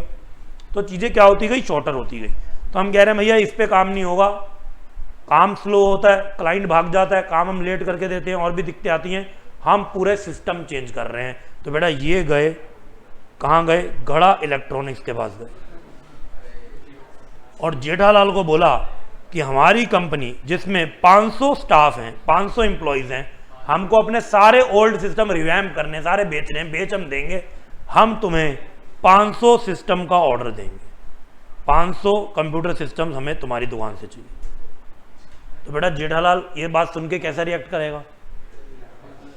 हाँ जी, और जो उसकी जेठालाल एंड टीम है, बाकी भी 2 लोग हैं ना, कैसे रिएक्ट करेंगे? 500 सिस्टम का ऑर्डर आ गया, जहाँ एक एक सिस्टम के लिए वो ग्राहक को तलाशते हैं, एक एक कस्टमर ढूंढते हैं, सीधा 500 सिस्टम। ऐसे तो कंपनी तो बेटा इकट्ठी ऑर्डर देती है, और कंपनी को भी पता है इसको मेरे ऑर्डर, ये ऑर्डर मेरा लेना ही लेना चाहेगा, पक्का पक्का पूरा करना चाहेगा। तो मैं अपनी कुछ कंडीशन भी रख सकता हूँ कि नहीं? 500 सिस्टम है भाई, कितना प्रॉफिट हो रहा होगा उसको, एक सिस्टम पे भी 5000 का प्रॉफिट लगाए तो कर लो बेटा, कितना ज़्यादा उसको अच्छा पैसा बनने वाला उसका। हम लेकिन कुछ कंडीशन लगा देंगे, हमें पता है अगर ये मना करेगा जेठालाल तो ऐसे बहुत जेठालाल बैठे, हमारे ऑर्डर में इतना दम है कि लोगों को हमारे आगे झुकना पड़ेगा। हम क्या बोल सकते हैं? हम बोलेंगे कि भैया हम तुम्हें जो टोटल पेमेंट होगी, पेमेंट का हमने देखो क्या सिस्टम बना दिया, हम कहेंगे जो टोटल पेमेंट होगी 50% तो तुम्हें हम कैश बैंक के थ्रू दे देंगे, 50% तो दे देंगे, बाकी 50% की हम लोग क्या देंगे? हम तुम्हें शेयर देंगे, मानना है तो मानो वरना गेम ओवर, कहीं और जा रहे हैं हम। तो जेठालाल कहता है मुझे तो शेयर वेयर के बारे में कुछ समझ नहीं है, ये क्या होते हैं? हमने कहा तुम्हारे लिए मान लो कुछ नहीं होते, तुम्हें जिस दिन शेयर मिले तुम बेच दो मार्केट में, तुम वो भी कैश बैंक में कन्वर्ट कर लो, लेकिन हम तुम्हें पहले शेयर ही देंगे, वो बेचना ना बेचना तुम्हारा काम है।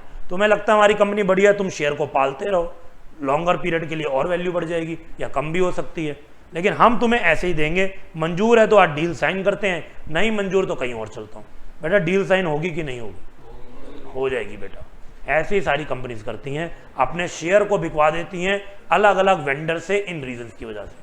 कंपनी बेटा एम्प्लॉयज़ के साथ भी ये सौदाबाजी करती है, कहती है तुम्हें हम सैलरी अब नहीं दे सकते, 5 लाख रुपए महीने की सैलरी दे रहे हैं और कितनी सैलरी बढ़ाएं, ये सैचुरेशन पॉइंट है, इससे ऊपर सैलरी नहीं मिलेगी। और जो 5-10 लाख महीने का कमाने वाला व्यक्ति होता है ना, अब उसका भी बेटा सैलरी से मोह भंग हो जाता है। मोह भंग का मतलब अब उसको 10 का 10.5 उतनी यूटिलिटी नहीं देगा। पढ़ा हुआ ना इकोनॉमिक्स में मार्जिनल यूटिलिटी, एक व्यक्ति को बेटा 20,000 सैलरी मिलती है, अगर उसकी 25 हो जाएगी वो बहुत खुश हो जाएगा। वो 5,000 रुपये महीना जो उसको मिल रहा है वो बहुत यूटिल्स कैरी करता है, वो 5,000 से कितने नए सपने बना लेगा बेटा। 5,000 रुपये महीने के मिल रहे हैं, हर महीने एक पहाड़ों का ट्रिप तो हो गया पक्का, हो जाता है नॉर्मली, ज़्यादा पैसे ना उड़ाओ तो 5,000 रुपये में एक व्यक्ति का खर्चा निकल आता है, ठीक है जी। 2-3 दिन घूमने का हो जाता है, वो सोच रहा मैं हर महीने घूम सकता हूँ। लेकिन वो जो 10 लाख महीने के कमा रहा है ना, उसको नहीं अब करना, वो कहता है मुझे तो अब रिलैक्स चाहिए, बहुत पैसा बना लिया, अब तो कोई टेंशन ही नहीं है, इतना पैसा तो इन्वेस्ट कर रखा है कि उसी की रिटर्न से मैं अपना खर्चा निकाल सकता हूँ, ठीक है जी।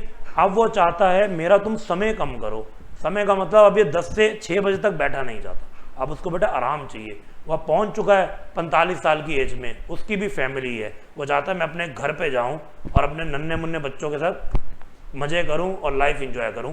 अब मुझे टाइम तुम बढ़ा के बोलो कि 1 घंटा और ओवर टाइम कर लो और आपको साल के 1 लाख और मिलेंगे, मुझे ये सूट नहीं करेगा।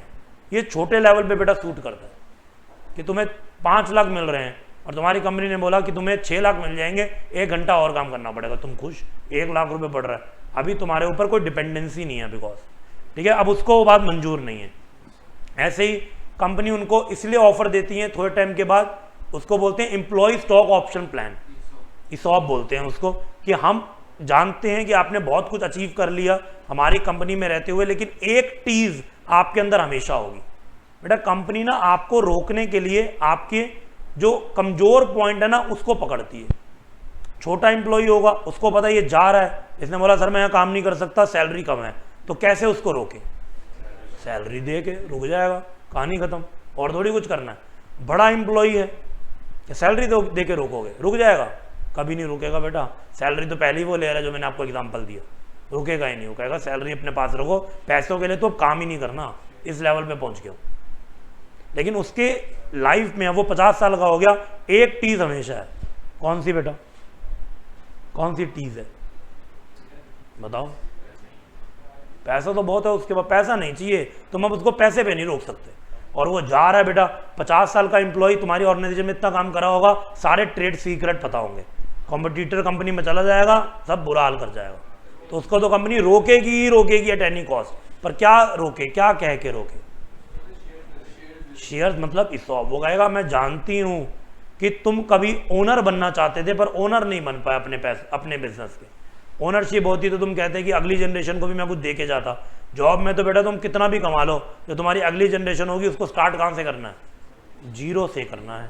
ये नहीं कह सकते मैं उस कंपनी का ये था तो मेरे बेटे को भी सीधा कुछ ना कुछ पोजीशन मिल जाएगी, कुछ भी नहीं मिलेगी, ठीक है जी। तो अब ESOP में आपको पार्टनर वाली फील लाने की कोशिश की जा रही है, ओनर वाली। ESOP का मतलब शेयर मिले, शेयर का मतलब वर्चुअल ओनर, और आपके जैसे डिसीजंस होंगे वैसे ही आपकी ओनरशिप के हिसाब से शेयर आपका बढ़ेगा, भागेगा, तो आपकी वेल्थ भी क्रिएट हो रही है, तो वो भी तब दिए जाते हैं। तो ये कॉन्सेप्ट उसी से रिलेटेड है, इश्यू ऑफ शेयर्स और बदले में consideration other than cash. Okay जी, शेयर इशू करेंगे लेकिन कैश नहीं लेंगे, सामान ले सकते हैं।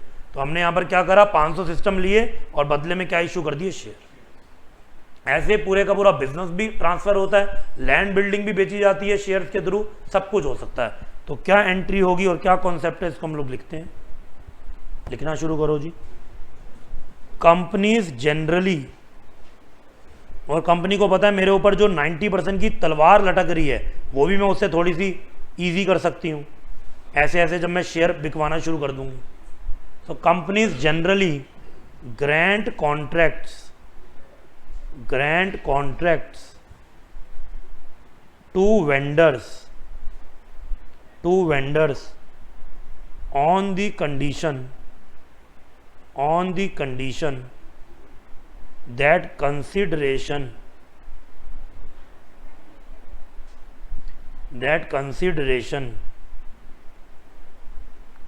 will be payable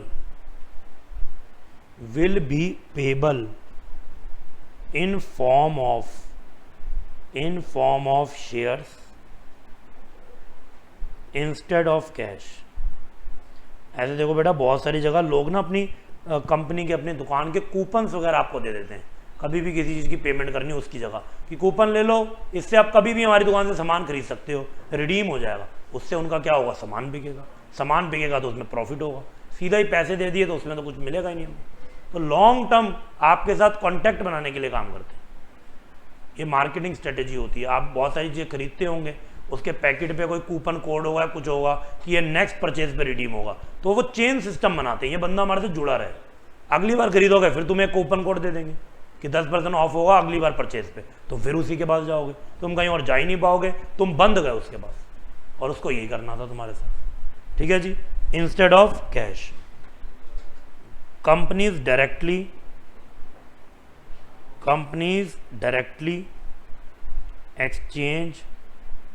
exchange land, building, stock, machinery, business etcetera for shares के बदले में ये सारी चीज़ें भी बेटा एक्सचेंज हो जाती हैं। लैंड बिल्डिंग बेची जाती हैं, स्टॉक, मशीनरी, इवन पूरा का पूरा रनिंग बिजनेस, उसके बदले में भी शेयर ही दिए जाते हैं। ओके, तो देखते हैं क्या एंट्री होगी यहाँ पर, क्या जर्नल होने वाली है। मान लेते हैं हमने किसी का रनिंग बिजनेस ही खरीद लिया। बेटा बिजनेस खरीदने का मतलब होता है उसकी पूरी बैलेंस शीट खरीद लेना, वही तो बिजनेस है। और बैलेंस शीट का मतलब है पूरी एसेट्स खरीद ली और लाइबिलिटीज खरीद ली। तो अब एसेट्स मेरे पास आ रही हैं, क्या करूं, डेबिट की क्रेडिट? सो सन्ड्री एसेट्स, क्योंकि बहुत सारी एसेट्स है, ये क्या होगा, डेबिट। एसेट्स के साथ ही मेरे ऊपर और क्या क्या आ रही हैं, उसके लोन भी अब मेरे, उसका एम्प्लॉयज को देने वाला पैसा पीएफ का है किसी चीज का, वो भी अब मेरी लाइबिलिटी। तो सारी लाइबिलिटी भी किसकी हो गई, मेरी हो गई। To sundry liability. अब हम एग्जांपल के थ्रू इसको लेकर चलेंगे। मान लेते हैं मैंने एक बिजनेस की बैलेंस शीट है, ओके जी, इसको ऐसे लिखते हैं। कंपनी के पास क्या क्या था, मैंने कंपनी के 1 करोड़ के बेटा एसेट खरीद लिए और उसकी मैंने 20 लाख की लाइबिलिटी ले ली, ठीक है जी। और मैं बदले में इसको पे करने का वादा कर रहा हूं, कितना, 90 लाख रुपए। 90 लाख का मैंने कंसीडरेशन सेट किया, हमारी जो डील क्लोज हुई वो 90 लाख की हुई। बताओ बेटा मुझे फायदा हुआ डील करके कि नुकसान हुआ? मैंने बिजनेस खरीदा है, 1 करोड़ के एसेट खरीदे हैं, 20 लाख की लाइबिलिटी, तो मैंने नेट बेनिफिट कितने के खरीदे और पैसे कितने की देने की बात कर रहा हूँ, 90 लाख की, ठीक है जी। तो मेरे पास एसेट आए 1 करोड़ के, लाइबिलिटी आई 20 लाख की, और जिससे खरीद रहा हूँ उसका नाम हो गया वेंडर। तो मैंने वेंडर को कितने रुपए देने का वादा किया, 90 लाख। तो बेटा ये तो मेरी एंट्री ही टैली नहीं हुई। 1 करोड़ डेबिट में, ये 1 करोड़ 10 लाख बन गया। तो वो 10 लाख क्या होगा जो मैं ज़्यादा दे रहा हूँ, माना जाएगा 10 लाख रुपए उसके मैं नाम के उसको ज़्यादा दे रहा हूँ, उसके ब्रांड के दे रहा हूँ, और वो क्या हो जाएगी, गुडविल हो जाएगी। बैलेंसिंग फिगर ये 10 लाख हो गई टैली, यस और नो, ओके जी। और ये ही अगर मैं डील 90 लाख की नहीं करता, डील हो गई बेटा 75 लाख रुपए की बस, तो बेटा 80 लाख के फायदे बदले में देना है सिर्फ 75 लाख। मुझे फायदा हुआ कि नुकसान, कितने का? तो इसको कहाँ दिखाऊंगा? तो या तो बेटा ये डेबिट में गुडविल आ जाएगा या फिर क्रेडिट में कैपिटल, दोनों में से कोई एक आएगा, दोनों नहीं आ सकते। अब मैं फिगर्स हटा देता हूँ, करो बेटा नोट डाउन। तो मैंने दिखा दिया, मुझे एसेट मिली, लाइबिलिटी मिली, और मैंने वेंडर को इतने रुपए देने हैं, पर अभी दिए तो नहीं। और क्या मैं वेंडर को रुपीज से सेटिस्फाई करूंगा? दूसरी एंट्री क्या होगी, to equity share capital, share देंगे। और अगर शेयर प्रीमियम वाला निकला तो सिक्योरिटी प्रीमियम भी आ जाए। बीइंग कंसिडरेशन सेटल्ड, अगर आपको नरेशन भी लिखनी है तो पहले वाले की नरेशन हो गई, बीइंग बिजनेस परचेस्ड। अगर बिजनेस नहीं होगा तो बीइंग एसेट परचेज, ऐसे कुछ लिख देना। और यहां पर क्या हुआ, being consideration settled in shares लिख सकते हो।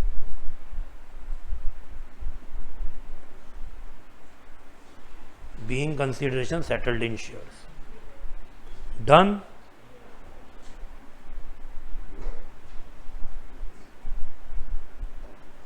ओके बेटा, चलें आगे। क्वेश्चन नंबर 17 पे आ जाओ। Come to question number 17। X company limited incorporate हुई है, ऑथोराइज शेयर कैपिटल मतलब लाइसेंस वाली share capital 90,000, equity share of 10 each, तो टोटल अमाउंट कितना हो गया। कंपनी ने परचेज करी land building Y company limited से 4 लाख की, payable in fully paid up shares of the company, the balance of the shares were issue to the public, बाकी shares company public को issue करेगी जो पूरे सब्सक्राइब्ड भी हुए और पेड भी हुए। आपको बेटा जर्नल एंट्री पास करनी है, बैलेंस शीट वाला काम हम बाद में करेंगे। तो बेटा कंपनी को अपने 9 लाख की कैपिटल इशू करानी है, जिसमें से वो 4 लाख तो शेयर किसको दे रही है, बिल्डिंग के बदले में, और बाकी वो आम जनता को दे रही है। ठीक है जी, बाकी कितना बचा, 5 लाख। तो बस हमें एंट्री करनी है, आओ जी स्टार्ट करें। पहले तो हमें लैंड एंड बिल्डिंग मिल रहा है, उसकी एंट्री क्या होगी, लैंड एंड बिल्डिंग डेबिटेड किससे मिल रही है? Y company limited. तो लिखो टू वाई कंपनी लिमिटेड। कितने रुपए की? 4 लाख। देखो इधर वेंडर वाई कंपनी लिमिटेड ही है तो वही लिखा। और इस वाई कंपनी लिमिटेड को क्या दे रहे हैं? क्या पैसा देंगे हम? तो लिखो to equity share capital 4 lakh 4 lakh. ये हो गया issue of share for consideration other than cash. और बाकी का तो कुछ दिक्कत है ही नहीं, बाकी 5 लाख वाला तो सिंपल ही है। बैंक अकाउंट डेबिटेड टू, अब क्योंकि एक ही बारी में पूरे शेयर इशू हो रहे हैं, स्टेजेस नहीं है, application allotment first call final call तो कुछ नहीं है, तो इसको हम लिखते हैं टू इक्विटी शेयर एप्लीकेशन और उसी के साथ अलॉटमेंट हो। साथ में लिख देते हैं बेटा एंड अलॉटमेंट। ध्यान रखना खाली टू इक्विटी शेयर एप्लीकेशन मत लिख के आना, एंड अलॉटमेंट लिखना पड़ेगा क्योंकि 1 गो में ही सब कुछ हो रहा है। और कितने का?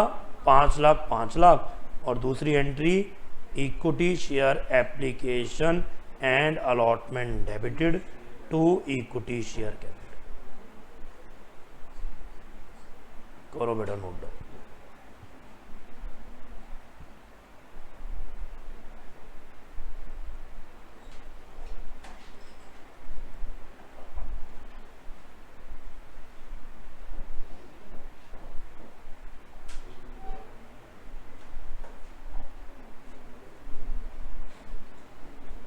करो करो करो करो करो फटाफट से।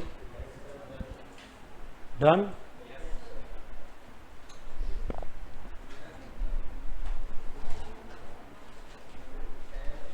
अच्छा 15th क्वेश्चन अभी हमारा बचा हुआ है।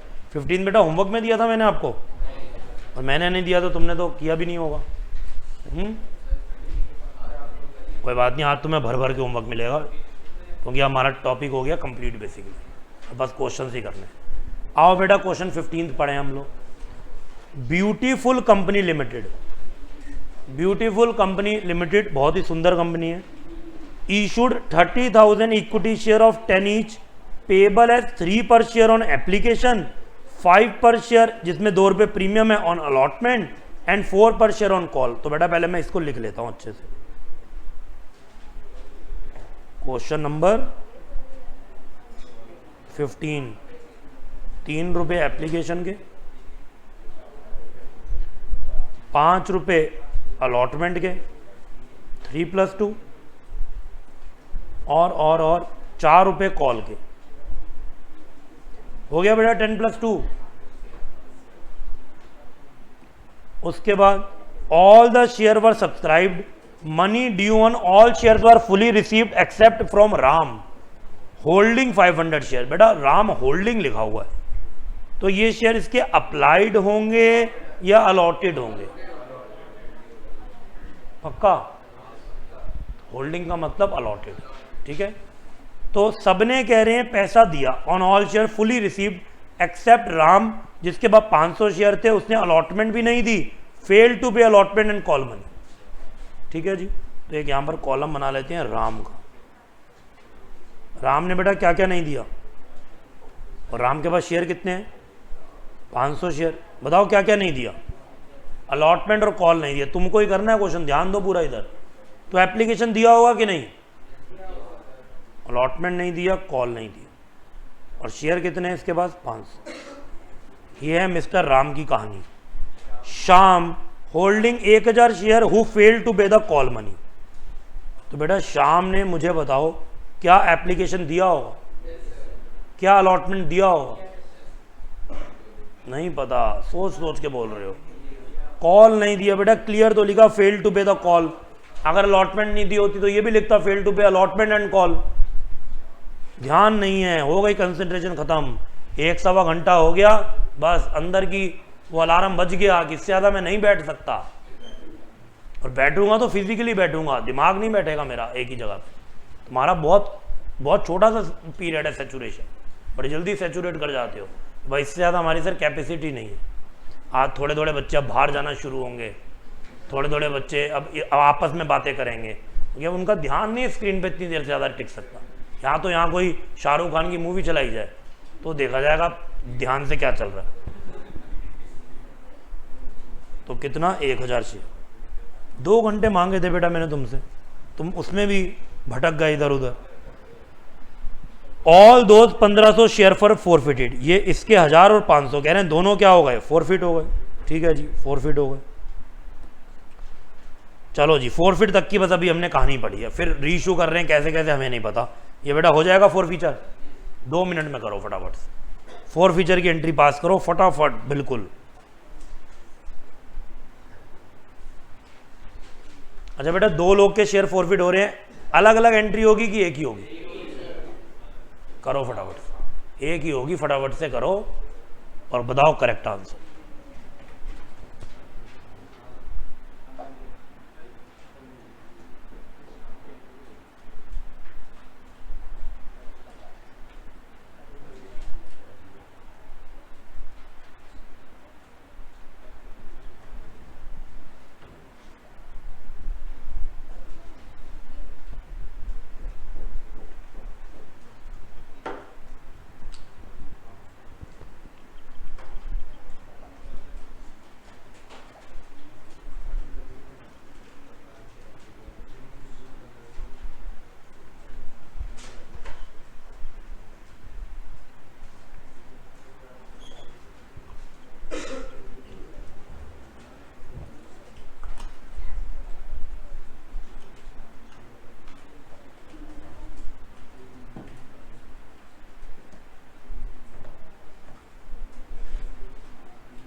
हाँ जी, अभी तक एंट्री नहीं हुई, हो गई बेटा? चलो हो गई तो आप बताओ, आपने फोरफिटेड शेयर में कितना अमाउंट डाला? कितना? 8500। आगे वाला बच्चा कह रहा है 7500। 7500। हाँ जी, ऑनलाइन वाले बच्चे भी बताएंगे।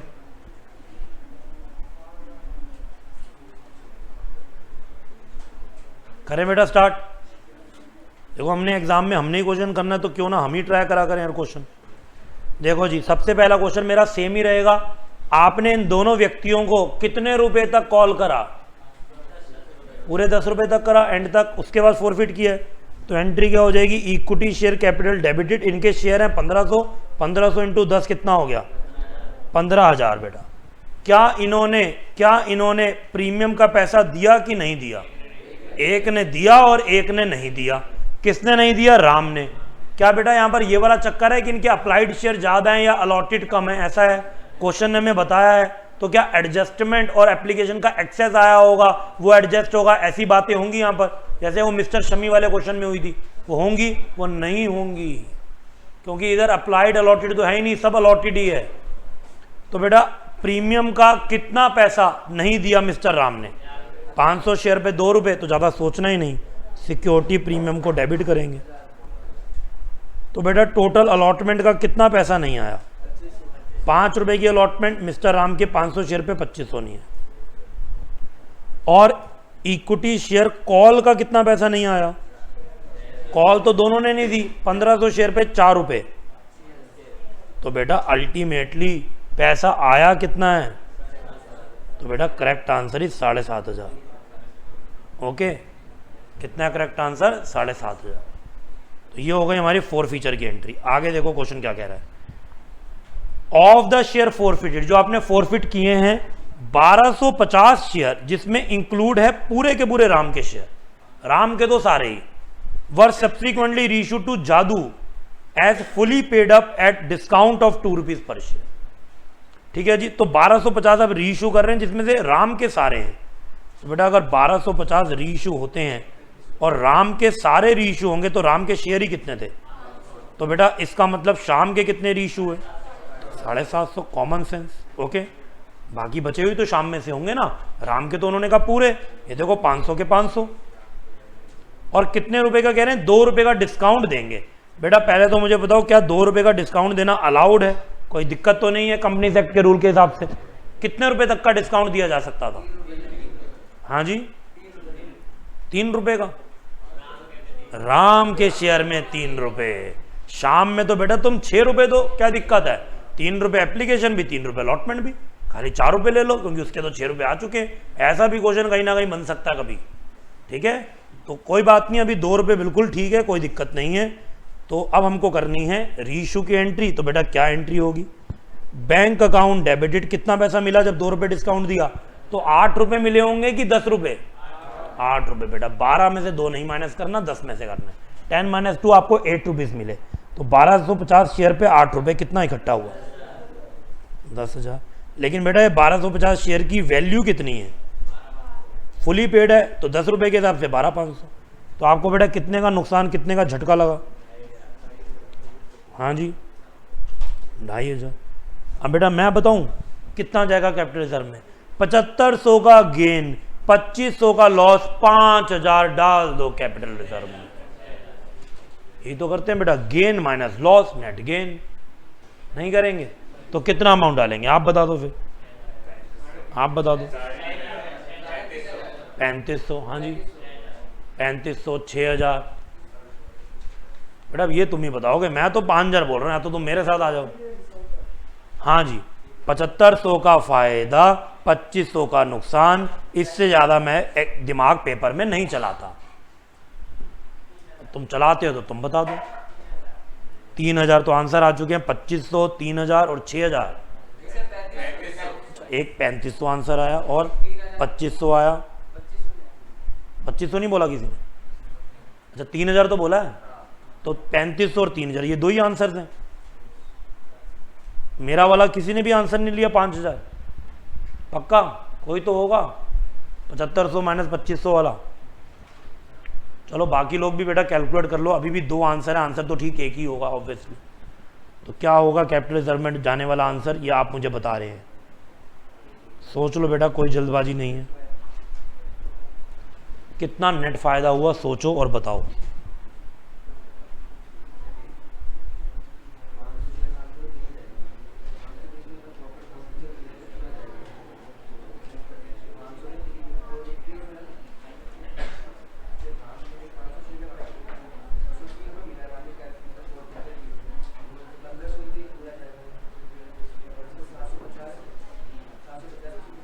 Take your time, calculate. क्योंकि मैंने बेटा वही बोला, अगर तुमने पहली 2 एंट्रियां सही कर दी और वो तो आखिरी होगी कैपिटल रिजर्व की, करेक्ट आंसर से अलग आंसर आया, वो व्यक्ति लेजी ही रहेगा, उसका कोई कोर काम नहीं है पेपर चेक करना। वो बेटा तुम्हारे मार्क्स बहुत अच्छे काट के लेके जाएगा। 15 में से एक एंट्री गलत के 5 नंबर काट लेगा सीधा। हाँ बेटा 6250। बेटा एक और आंसर हमारे पास आ गया, 4000। अब हम लोग केबीसी शुरू कर सकते हैं, चारों ऑप्शन आ चुके हैं। 38 आगे बस 3875।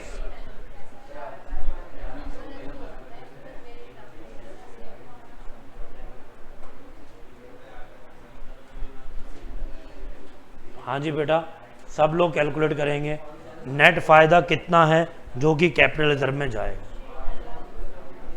यही सेम लैंग्वेज बड़े क्वेश्चन में लिखी होती है, इंक्लूडिंग होल शेयर ऑफ किसी एक शेयर होल्डर। अब बताओ क्या करना है।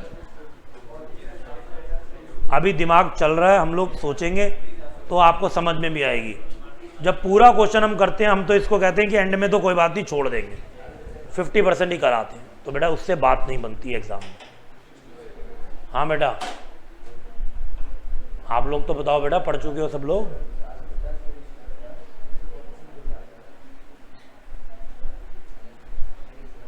अभी तो मेरे पास आंसर ही 5 आए हैं और कुछ बच्चों ने कुछ आंसर रिपीट किए हैं, सबने तो अभी सॉल्व ही नहीं किया। हाँ बेटा आपका क्या आंसर है? 3500 ही है, 3500 ही है। ऐसा कितने बच्चे कह रहे हैं 3500? जरा शक्लें देख लूँ मैं। आपका तो अलग था। दोनों में हो, पेपर में भी पास फेल दोनों में हो, और जरा इधर से उधर झूल गए फिर एक में रहो बेटा। 2 लाइन वाला हमेशा फंसता है, 2 नाव पे सवार रहोगे तो दिक्कत आएगी बेटा। करेक्ट आंसर है जिन बच्चों ने अभी हाथ उठाए थे 3500 इज द करेक्ट आंसर। अब ये आया कैसे और आएगा कैसे वो देख लेते हैं हम लोग। हमें कैलकुलेट करना है नेट गेन। आओ जी एक छोटा सा वर्किंग मोड बना। हमारे पास कितने व्यक्ति हैं? 2 व्यक्ति, एक है राम और दूसरे हैं श्याम। ओके जी, राम के कितने शेयर रीइश्यू हो रहे हैं? 500 और श्याम के 750। ये तो बात पक्की है। तो मेरे प्यारे बच्चों, राम ने अभी तक आपको क्या दिया होगा? मतलब आपको मतलब कंपनी को। राम का तो बेटा क्लियर है, खाली राम ने 3 रुपए दिए। बहुत आराम से करा रहा हूं, 3 रुपए। इसका मतलब कंपनी ने जो इसका पैसा जब्त किया वो 3 रुपये किया। तो राम का जो फॉरफिटेड शेयर में आपने क्रेडिट किया हुआ है वो 500 × 3 1500 किया। ठीक है जी। और श्याम ने अभी तक कंपनी को क्या दिया? 3 रुपए एप्लीकेशन के और 3+2 अलॉटमेंट का। लेकिन ये 2 रुपए तो बेटा सिक्योरिटी प्रीमियम में गए, और ये उसने दिया तो अच्छी बात है, ये तो कंपनी छुपा लेगी, यही पड़ा था, ये तो कहीं नहीं दिखाएगी। तो कहने के लिए कितने दिए? बस 6 रुपए दिए। तो 750 × 6 दिए तो कितना हो गया? कितना हो गया? 4500। तो ये तो पैसे उन्होंने दिए और हमने जब्त कर लिए। सिक्योरिटी प्रीमियम बेटा फॉरफिटेड शेयर में नहीं आता, वो सिक्योरिटी प्रीमियम में जाता है, इसलिए उसको जब्त में हमने नहीं डाला। और बेटा इनके शेयर रीइश्यू करने में हमें नुकसान कितना हो रहा है? हम देखो 10 रुपए का शेयर 8 में रीइश्यू कर रहे हैं, तो हमें 2 रुपए का नुकसान हो रहा है। तो बेटा 500 शेयर पे कितने का नुकसान? 500 × 2 1000। ये डेबिट है मतलब नुकसान। और शाम में कितने का नुकसान? तो 1500 का फायदा राम का, 1000 का नुकसान, नेट फायदा। 4500 का फायदा, 1500 का नुकसान, कितना हो गया? टोटल नेट फायदा दोनों का। तो बेटा कितना अमाउंट आएगा? 3500। और एंट्री तो आपको पता ही है, forfeited shares debited to capital reserve 3500। अब ये एग्जामिनर बेटा चेक करना चाहता है कि तुम यहां पर पहुंचते हो कि नहीं। अगर तुमने यहां तक ये कैलकुलेट करके सही निकाल दिया, वो तुम्हारी शुरू की एंट्रियां पढ़ने ही नहीं वाला, वो नहीं देखेगा बैंक टू शेयर एप्लीकेशन और बाकी एंट्रियां तुमने ठीक ही की होंगी, ऐसा मान लेगा। उसके बाद 10 से 15 मिनट है 3 घंटे का पेपर चेक करने के लिए, दिमाग में रखना है बात। ठीक है जी। अब जिनका गलत था, क्या उनको समझ में आ गई है कि वो कहाँ गलत होते हैं?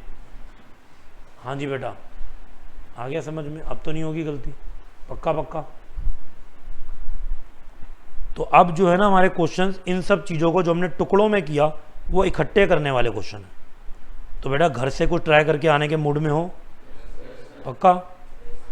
तो अब बेटा मेहनत करो, अभी तुम्हें अच्छा खासा हॉलीडे मिला है, होली का हॉलीडे, तो अब तुम बिल्कुल फ्रेश हो, तो अब अच्छे से पढ़ाई में जुट जाओ। अकाउंट्स तो देखो आपको बेटा रोज पढ़ना चाहिए। अकाउंट्स ही ऐसा पेपर है जो आपके तीनों लेवल में होता है, पहली बात। और दूसरी बात, अगर मैं फाउंडेशन की बात करूं तो लिखने वाला पेपर खाली अकाउंट्स ही है। बोलो हाँ सर, लॉ भी तो है, लेकिन लॉ में तुम एक्चुअल में पढ़ते ज़्यादा होगे मेरे ख्याल से। घर पे जाके क्या लॉ आप लिखना शुरू कर देते हो पूरा का पूरा पेज? नहीं, उसको हम पढ़ते हैं, लर्न करते हैं। तो लिखने वाला प्रैक्टिकल सब्जेक्ट आपके पास ये ई को भी आप नहीं लिखोगे, और मैथ्स का भी लिखोगे तो रफ वर्क में करोगे कुछ ना कुछ। मैथ्स का आपका लिखा हुआ इंस्टीट्यूट ने चेक नहीं करना, प्रेजेंटेशन के साथ लिखा हुआ किस में चेक होगा? अकाउंट्स में। तो आपको बेटा जैसे मर्जी, अब आप कितने बजे घर चले जाते हो? इसके बाद आपकी 1 क्लास और होगी, तो 2:15 तक चलेगी। क्यों 3 बजे तक? चलो कोई बात नहीं। घर कितने बजे बेटा पहुंचते हो? 5 बजे तक पहुंच जाते हो। ठीक है जी। 1 घंटा 2 घंटा रेस्ट किया, 7 बज गए, बस इतना रेस्ट बहुत है सीए के स्टूडेंट। ठीक है जी। उसके बाद भी बेटा तुम्हारे पास 4 घंटे हैं पढ़ने के। 11 बजे से पहले कोई नहीं सोता, बल्कि तुम कहीं तो 12 बजे 1 बजे 2 बजे भी सोते हो, तभी भी मैंने 11 बजे बोल दिया। तो 4 घंटे हैं जो तुम्हें पढ़ना है, उसमें तुम्हें कम से कम भी बेटा रेगुलर 1.5 से 2 घंटा अकाउंट्स पढ़ना ही पड़ेगा, तभी फ्लो रहेगा टिल यूर एग्जाम। ओके, तभी फ्लो बनेगा बेटा, नहीं तो बात नहीं बनेगी। और अकाउंट्स का पेपर ही ऐसा है जो बाकियों की नाकामी को ख़त्म करता है। लॉ में कम हुए अकाउंट्स बचाएगा, किसी और में कम हुए अकाउंट्स बचा लेगा। अकाउंट्स खुद ही फंसा पड़ा है तो बचाएगा क्या? अकाउंट्स ही 40-50 में जूझ रहा है और उसमें तो आ ही उतने रहे। तो पढ़ना शुरू करो, खुद की प्रैक्टिस से ही मार्क्स आएंगे। मैं यहाँ 500 क्वेश्चन भी करा दूँ ना इशू ऑफ शेयर के, मुझे कोई गारंटी नहीं है कि तुम सही करके आओगे कि नहीं, लेकिन अगर तुमने अपने हाथ से 10, 15, 20 क्वेश्चन कर लिए तो तुम्हें खुद से कॉन्फिडेंस आना शुरू हो जाए। ठीक है जी, तो अब सुन लो होमवर्क जरा प्यार से। वैसे तो सारे क्वेश्चन ही होमवर्क हैं, आराम से कर सकते हो, लेकिन कुछ क्वेश्चन मत करना क्योंकि वो मैं कराऊंगा। 25वां क्वेश्चन नहीं करना, जो नहीं करना मैं वो बता रहा हूँ। 25 नहीं करना, ये मैं करवाऊंगा।